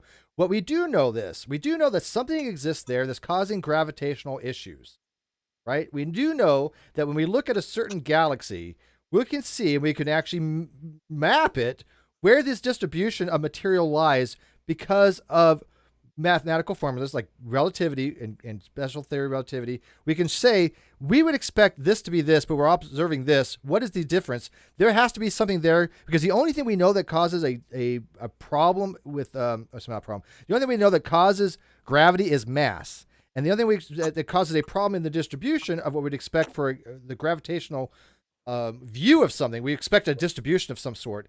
And we say, oh, look, this isn't what we think it is. This should be over here. We see it going faster, like Sagittarius A or something like that. Or when you look at a black hole that you don't believe in, when you see a star going around it, it moves quite a bit faster than we would expect it to. Okay, there's something there. We can measure something there that causes that to change its speed, because we know mass affects gravity, because it's a curvature of space-time. Whether I don't know. I don't think you don't expect. You don't even accept general relativity, do you? Of course not. Okay, no. all right. No. Go ahead. All right, so go ahead. Here's how. But from a physics point of view, I'm pretty correct. Sum up everything Stephen just said in this way. Dark matter is exactly this. It is nothing more or less or other than this. Dark matter is the gap that exists between our present theory of gravity, general relativity, and observations of the cosmos. It is nothing more or less or other than the discrepancy between our observations and our theory. It is invented and reified precisely because if it doesn't exist, then our theories are wrong. So there's two possible ways to look at dark matter. Number one, our theories are right. In that case, there has to be a dark matter out there. Number two, our theories are wrong, and our attempts to invent dark matter to paper over the massive discrepancies on any scale larger than a stellar cluster between general relativity and observations are in fact that, a reification of a mathematical term inserted to make the equations So I would fit. assume you think gravitational waves would be a reification as well, then. Yeah, I'm Okay. not satisfied All with right. the. So I mean, what you said isn't. We're going to do it, by the way, we're going to do a show on LIGO. Okay, I'm cool. hoping we are going to get one of the top science writers in Europe who has been leading So, the but challenge, and it would be a very interesting show. It will be a very interesting show. you don't know what are causing these discrepancies then. Well, no, of course not. Okay. What I know is that based upon the predictions of standard cosmology and general relativity, there is a stupendous contradiction on any scale larger than a stellar cluster. Either our theories are wrong, or there is some massive amount of matter, 5 times more than the amount of matter that we can see with our telescopes, must exist in a form we have never been able to detect, no matter any experiment we have done over the past 7 decades. We have massively failed to obtain the slightest hint of what this matter might be. So, the minority report is maybe we've taken a wrong turn theoretically somewhere. Maybe somewhere in this massive chain of inferences, we've got a broken link. Okay, That's but the other do you agree though when we take measurements of certain galaxies, whatever dark matter is or is not, we can actually see that certain, according to what we would have for expectations Yeah, or expected value, observations don't match our theories. That's we could, correct. but we actually see that certain galaxies, the older ones, don't have Not just older well, ones. the older ones tend not to have as much. Spiral galaxies do not obey general relativity's gravitational. True. Simple as that. True. The rotation of the stars on the edge of the galaxies, They just don't. They They don't. don't follow Sure. Kepler's law. They don't follow Einstein's general relativity. Sure. So with this positing of this material, because again, you would agree that the only thing that affects gravity is some kind of mass that we know of. That we know of. Yeah. Okay. So it would not be beyond the reason for a scientist to say, Oh hey, no, not beyond reason. No, not at all. okay, No, don't get me wrong. okay, If I were committed to general relativity as the correct,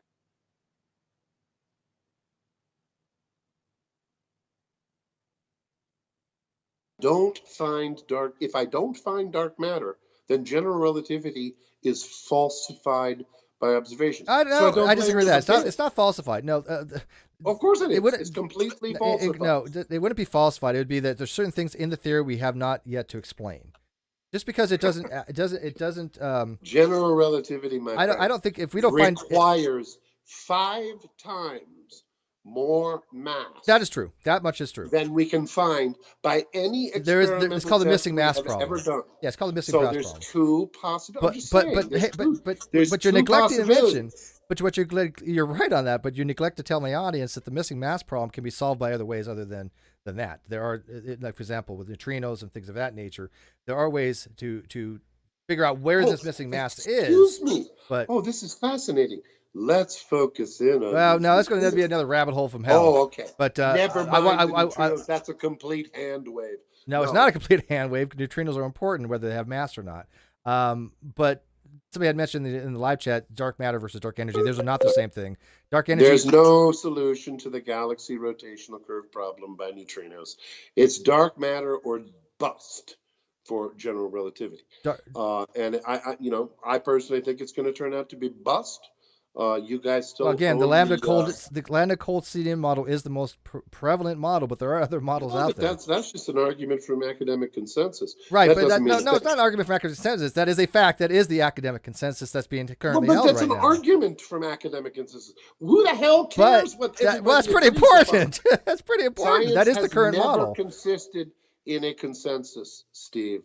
Science has always consisted in one mind, overturning the consensus by doing a crucial experiment. But you know what? It seems like to me, and I'm gonna leave it with this because we got to wrap it up. But and again, this is my view. What it seems to me is what you're trying to do as a creationist is somebody who takes what we know about science, all the years of things that we've learned, about science that have actually worked. You agree quantum works. If not, we wouldn't be able to talking right now, right? We accept quantum mechanics Absolutely. as a fundamental theory. All right, cool. Physics, yeah. You know that, and I know you guys I know don't. You guys are talking about multiple worlds and all this bullshit. Okay, but quantum mechanics we think works. Okay, quantum mechanics works beautifully. What I think what you're trying to do is you're trying to get rid of all the stuff that doesn't work in your worldview and bring it back to the old days of the Aristotelian or Thomistic type approaches. Because, well, I mean, there's a certain degree of truth in that. Certainly, there's a certain degree of truth in that. But then again, you're doing the exact same thing. But the reason being is because you're trying to get rid of everything in the world that might conflict with your. I want to make sure that I want to make sure my audience realizes this. You're nothing wrong with that. So you do agree you're trying. So you do agree you're trying to take us back to like the 12th century. That's an absurdity. That is scientifically speaking. Scientifically speaking, Steve, this is you about. You haven't said all that many really stupid things. Well, this is what I'm asking you. That was a really stupid. But does this not go back? I just want you to know. But you said something. But does very this not stupid. Does not a lot of this go back to medieval type theologies and medieval types that is ontologies? Stupidity. Is that not true though? No, it is not only not true. Okay. It is. I disagree. I think it's very much true. Stupid. It is embarrassingly stupid. I think it is very much true. May I ask you a question, sir? What 12th century theorist was in possession of knowledge of quantum mechanics? None of them. What 12th century? But I'm not talking about quantum mechanics. I'm talking about everything we've learned in science. The domain. That was a stupid comment. Rick, and we should just. Well, we're not stupid comment because I stand by this. Stupid. I stand by this, and you demeaning it is not going to take away me standing by it. Then you're a dummy. You're Fair just enough. A dummy. But I want my audience to know my position. You be a dummy on this. I'm happy to be a dummy. Of course, we're not trying to return anything to the 12th century, but we could certainly say that you're attempting to return things to to Democritus. But we wouldn't. No, say I'm not going back to Democritus. That would be stupid. Democritus was he was the father of atomic, supposedly. But look. Yeah, and we can sit around and accuse you of trying to bring. But that's not what I'm doing. I'm not. Look, but we wouldn't do that, Steve. But you are trying to bring it back to you are trying to bring it back to Aristotelian. By the way, people can check this out. The Aristotelian physics has no domain of discourse, has no domain of value. It has nothing to do with Aristotelian physics. Well, it has to do with Aristotelian ontology. It has to do with. I have said this 5 that's times part, to you, Steve. But that's part. But that's part of something. Here's the thing: Aristotelian physics is part of Aristotelian ontology.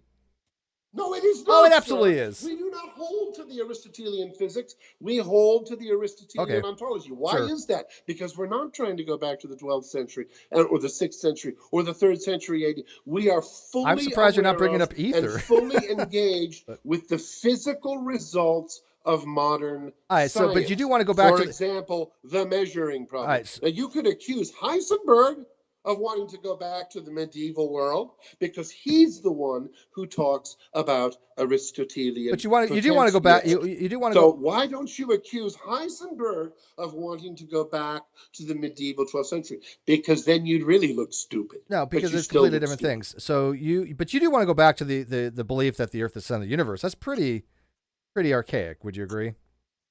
You see, it has nothing to do with archaic, Steve. Okay. It is either true or it is false. All right. And it is either true or false, scientifically speaking, based on what we can derive All right. Well, like I from said, experimental I completely disagree tests. with you that Okay? I So, can't see you know, this is I can't stupid. rationally I think mean, that this Aristotelian physics. entire argument of yours But is but Nick, stupid. that's fine. By the way, you can use these pejoratives. They don't bother me. I want my audience to see the You know, difference. you've only said He- a few stupid things tonight, he Steve, but this is really stupid. That's fair enough, but I disagree because to say that Aristotelian physics is not part of Aristotelian ontology. Well, is just bizarre to me. Heisenberg just told You're throwing you out net. What I that tell you what, part you of bring. the I tell you what, Nick. solution You bring to it. the You bring in quantum- Heisenberg. You know, Stephen, what's so Nick. stupid You about bring in this? Heisenberg to tell me that This is Aristotelian. such aggressive stupidity. You tell me. Let me tell you why this Well, is hang on, aggressive hang on. stupidity. No, Nick. You. Okay. If you want, Heisenberg is not here. Said, Heisenberg has never said Aristotelian not you, physics Steve. is not part of Steve, Aristotelian you don't ontology. know the first thing about this.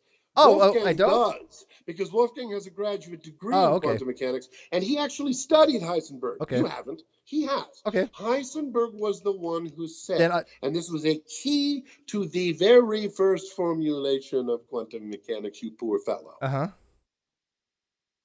Heisenberg recognized in quantum physics a, quote, quantitative version of Aristotelian. All right, I tell you what, you get Heisenberg from the dead to get him in here, and we'll have a discussion. But you quote. So you're on a roll. There's another stupid statement. You're quote Steve. mining. You're on a roll. Sure. Here.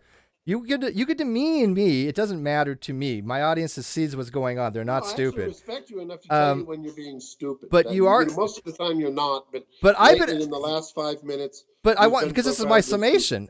You've acknowledged the fact that I probably have had a little bit, at least more understanding of some of these multi-types topics than most people on average. Again, a baseline. No, you did better than most people. Okay. It's when you started talking about taking so here's the thing. So here's the thing, Rick. I'm allowed to make a closing argument or closing summation based upon my interaction and my understanding. Allowed to point out how stupid it is. Absolutely you are. It doesn't. So anything else you want to say? Doesn't faze me in the leaf. No. Super chat, $2. Roy, was Heisenberg that guy that made blue meth? Yes, it was. Yeah. But Gee, that's funny. Wow. I like that series. I thought it was great. Well, I did too. Yeah. But it is a tragedy to think that a vast majority of the young people wandering around America today think that's who Heisenberg was. Oh, I agree with you there. No, look. Most people today, they want. Do you think somebody, like for example, I'm not going to mention a name, but there's somebody who made a video about me today, I guess, and I'm not going to bother to watch it. I made a video about them, and I'm not going to do this video type thing. It was a one and done type thing. And their audience is just completely inept, right? And they don't know anything about anything. They wouldn't. Was it a flat earther? There's not a word in this discussion they would probably have understood. Okay, and I'm trying to explain to people my time on the internet. I'm not going to be sitting there going, "Oh, this person made this personal video about me, blah blah blah." I don't care. They can make 1,000 of them. They're not going to get any response video. You want to talk about science? You want to talk about philosophy? You want to talk about something like that? And I think that let me finish. If I could just point out, you're talking to the right guy. No, I was going to. Dozens of them about me. Look, I get that, and like I said, I'd rather have a discussion with Rick where I don't agree with. Listen, I enjoyed the discussion. I think that we went too far afield and we went into the weeds. Sure, but we always do. We ended up making a little bit of progress there. Because at the end of the day, the solution to the measurement problem can only come from two directions. It can come from below, or it can come from above.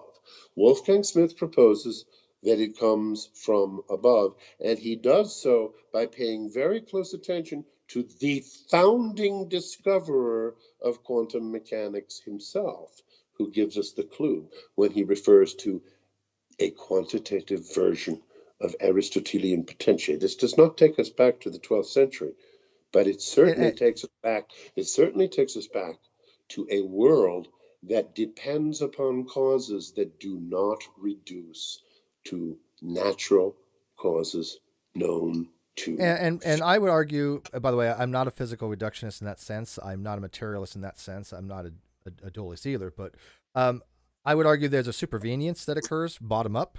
That the current standing in quantum mechanics and in science is that things below, things at the lower levels, have an effect on the higher levels. That's reductionism in its core, and believe me, I understand that. Steve. Yeah, you're not alone. You're not Fair alone. enough, but Every physicist essentially. but I want my agrees with that, audience to except for understand this. fundamental premise. You see, this is the thing that I'll give you two things to take away from all this. One, you don't seem to realize that the things that you talk about, 99.9999% of the people out there have no idea what the hell you're going to be talking about, right? They don't know these topics, and now you're going to expect them to. Because of that, the second point is that you overload them, and you basically have you will move from you go from astrophysics and quantum mechanics, and by the way, you're well read. There's no question about that. Okay, but the audience, you confuse them by using so much vernacular in these regards that they're going to say, hey, yeah, this sounds legit, but what am I drawing from this? They can't draw any It is inference. legit, and that's your real problem. Is that we have reached a dead end in particle physics. We've reached a dead end in cosmology. We would disagree. Our point is, it's not a question of finding a better equation. You remember the particle zoo? The problem is the world does not reduce to quantity, and quantum physics is the magnificent achievement of the reductionist that shows that reductionism can't describe the world. And this is a big turning point in history. Within the next 100 years, you're going to see an end of the great project to reduce the world to quantity, because you can't get here from quantity alone. All right. Well, let's leave it at that. Remember Sammy Jenkins, my friend, says this is the creationist version of R and Raw. You're not the only person that pointed that out. Now Rick probably doesn't know much about R and Raw, I don't think, but there's a lot of similarities there. I will agree there. But anyways, Rick, first, I'm glad that you're healthy again. There was a scare, and thank you. And I forgot to mention that. Thank you so much. Back when, and by the way, we were concerned, so we don't want you to. It was a close. Yeah, we don't want you to die on this. We don't agree with you, but we're not malicious. We don't want you to die. Listen, dude. I thank you so much. That's very kind of you. Yeah. I deeply. And by the way, I hope you have a happy and successful outcome of whatever this problem is with the guy who's trying to steal your money. Yeah, you can pay me. That ain't cool. Pay me would be a successful outcome, right? Pay me. All right, now, Rick. I'm gonna let you go. Thank you very much. And by the way, the person who coordinated all this, film will open January the 10th, and I expect that there's going to be a lot of discussion about it when it happens. I will watch it, and maybe we'll have part 2. Is that cool? All right. Well, I think you lost it. All right, so we're gonna end that call real quick. Guys, that was different to say the least. I killed my video too, so well, we're gonna be wrapping it up. I hope you guys enjoyed this. These are so many complicated subjects, right? When you're dealing with quantum mechanics, and you're dealing with relativity, and you're dealing with ontology, no one person knows all this information. This is why I go to experts. This is why I go to actual people that know what the hell they're talking about, because you're dealing with things that are just so complicated that I think that people like Rick and people similar to him, like Hovind and other people, what they'll do is they use it to their advantage. They'll be like, oh, look, we don't understand this, ergo God, right? And I find that to be very ubiquitous in the creationist movement. And I'm sorry for the video, guys. I guess I'll just talk for a second. But I want to get this out there that I really do think that a lot of the creationists, I see some of the same ways that they discuss things. Very, very over the top, very, very interruptive, very, very... They put out science, right? They put out a certain amount of science that's true. Rick obviously is well familiar with these topics. You can't say that he's not. But he confuses a lot of things. I mean, I can't believe that he confused the multi-world hypothesis with the multiverse, but whatever. But when you're dealing with such complexities, the audience listening is generally not going to understand unless they've actually read up on these things. And that's going to lead to a lot of confusion and a lot of wiggle room and a lot of gish galloping. So this is my personal view on it. Now, if you guys want to ask me a few questions, why maybe I get the camera working again, I may be able to. Let me see here. Let me add a source here. Video capture. No, it won't, because I think I'm on Skype. All right. Well, I'm going to wrap it up. I want to thanks for the super chats. If you got any last questions, let me know. Actually, let me know in the comment section, because I'm going to end this because I don't want it to be too long. I hope people got something out of this. We didn't get as much into it as I would like to. I just want to get my points across that I did feel that he was going back to Aristotelian type reasoning and physics, which to me is very much into Aristotelian Ontology. When you have to support a narrative that the Earth is 6,000 years old or that the Earth is stationary, non-rotationary, it just gets into a lot of bizarre things, and it gets into the fact that they think that they know more than the actual scientists. Now, they can quote some scientists, like, he quoted Krauss, and he quoted a few other scientists, Heisenberg and Dirac, and that's great. But when you don't when you don't even understand the actual underlying maths, because I'm sure he doesn't. I don't either, by the way. Look, I'm not a quantum mechanics person. If you want to talk to me on a superficial level, that's great, but I'm not going to be able to do the mathematics involved in quantum mechanics. I understand the very basics, the difference between a Hamiltonian and a Laplace. I've had calculus, but I will never try to even try to do the mathematics involved in quantum mechanics and Brockett, because it's very, very complicated.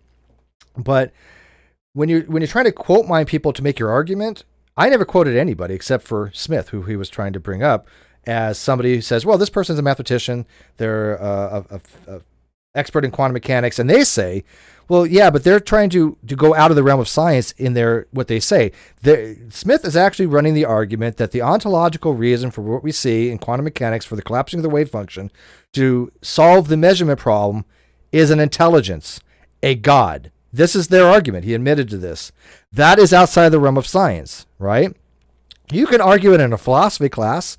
You want to argue intelligent design in philosophy? Go ahead, right? We never, by the way, we never even did get to Dembski and specified complex information, which I thought we would, but I was really surprised that we didn't, because I don't really buy into the narrative of Dembski's version of specified complex information, because I think he basically takes his probability functions to an extreme, and when you're trying to say that whether something happens once, it's coincidence, or it's just random, and it happens multiple times, then it must be some kind of intelligence. I understand his filter, but the way Dembski would argue it is that if I had a deck of cards or something, and I pulled 5 random, shuffled them up, and I had a complete randomness there, which is still kind of deterministic in some ways, but if I take 5 cards out and I get a royal flush, they would argue that, it had to be an intelligence to do that, although it's not. There is still a probability that you could pick 5 random cards and get a royal flush from a well-shuffled deck. Just because things are nearly impossible or very improbable doesn't mean they don't occur. And given enough iterations, if you were to do that 5 cards multiple times, billions and billions of times, you would eventually get that to happen. And this is what we see in evolution. By the way, this guy he's talking about, Wolfgang Smith, doesn't accept evolutionary theory either. So in order to support Rick's position, if you guys decide to do so, or if somebody's out there listening to this later on, you have to get rid of not just general relativity, because he doesn't accept that. You also have to get rid of evolution. You have to get rid of thermodynamics. You have to get rid of just about everything. The only thing they'll seem to accept is quantum mechanics. But this is very critical to why I was trying to explain what's called the correspondence principle. Because in order to accept quantum mechanics has to be able to explain general relativity. At some point, they have to be able to merge. There has to be a unified field theory of some sort, and if that's the case, right? They are at odds with each other. Don't get me wrong. Quantum mechanics and GM are at odds, but they both seem to work. They've been validated and tested multiple times. So probably the most likely scenario to me is that we just don't have a unified model yet. There's just something that we're not privy to yet that will explain why we have these conflicting and almost contradictory results from general theory to quantum mechanics. There are things out there that try to relate them, right? There's gravitational theories that'll do that, but these are way beyond the scope of most people. Most people will never dive into them. And so I think people like Rick and Ken Hovind and other of these ideologues try to use that as a God of the gaps argument. So I'm going to leave it with that. To me, all this was a God of the gaps argument in some degree. I look forward to you guys leaving me comments to guys see what you guys think. And by the way, once again, I have a hard time with this stuff because this is not easy stuff for me. So I want to know how I did. If you're a physicist or if you're a expert in these fields, I probably messed up some things because he wouldn't let me finish. And when you're losing a train of thought, I may have said things looking back that I probably should have worded differently. But when you're constantly being interrupted, and I have to really pull this stuff from way back when kind of thing, it makes it very difficult to have a dialogue because you're dealing with, most people are not going to know the difference between Laplace or Hamiltonian or Heisenberg. They may not even know what an operator is. This is why I wanted to get Landon Kurt Nolan here. It's very difficult. And so I hope I didn't mess up too much, but let me know if I did. If I get something wrong, I would be really happy to fix that. And if somebody wants to come on and have a discussion explaining these types of things like the Schrodinger wave function equation, I was going to have somebody come on and do that. Let's do that, because it's a very complicated formula. Although what it does is pretty simple, but it is complicated in the sense as what is an eigenstate? What is an eigenvalue? Now, I took vector physics, so at least I kind of have a somewhat understanding, but very, very basic. But most people are not going to know what a tip to tail means. We're not going to understand what a dot product is, or orthogonal, or if I said something like the dot product, what is it? The dot product of two orthogonal vectors is always 0. Something along those lines. These things I don't remember. But anyways, I had fun, guys. I'm just bloviating at this point because I like this subject, but I wish I remembered more about it. But I hope you guys had fun, and I'm going to have a drink later.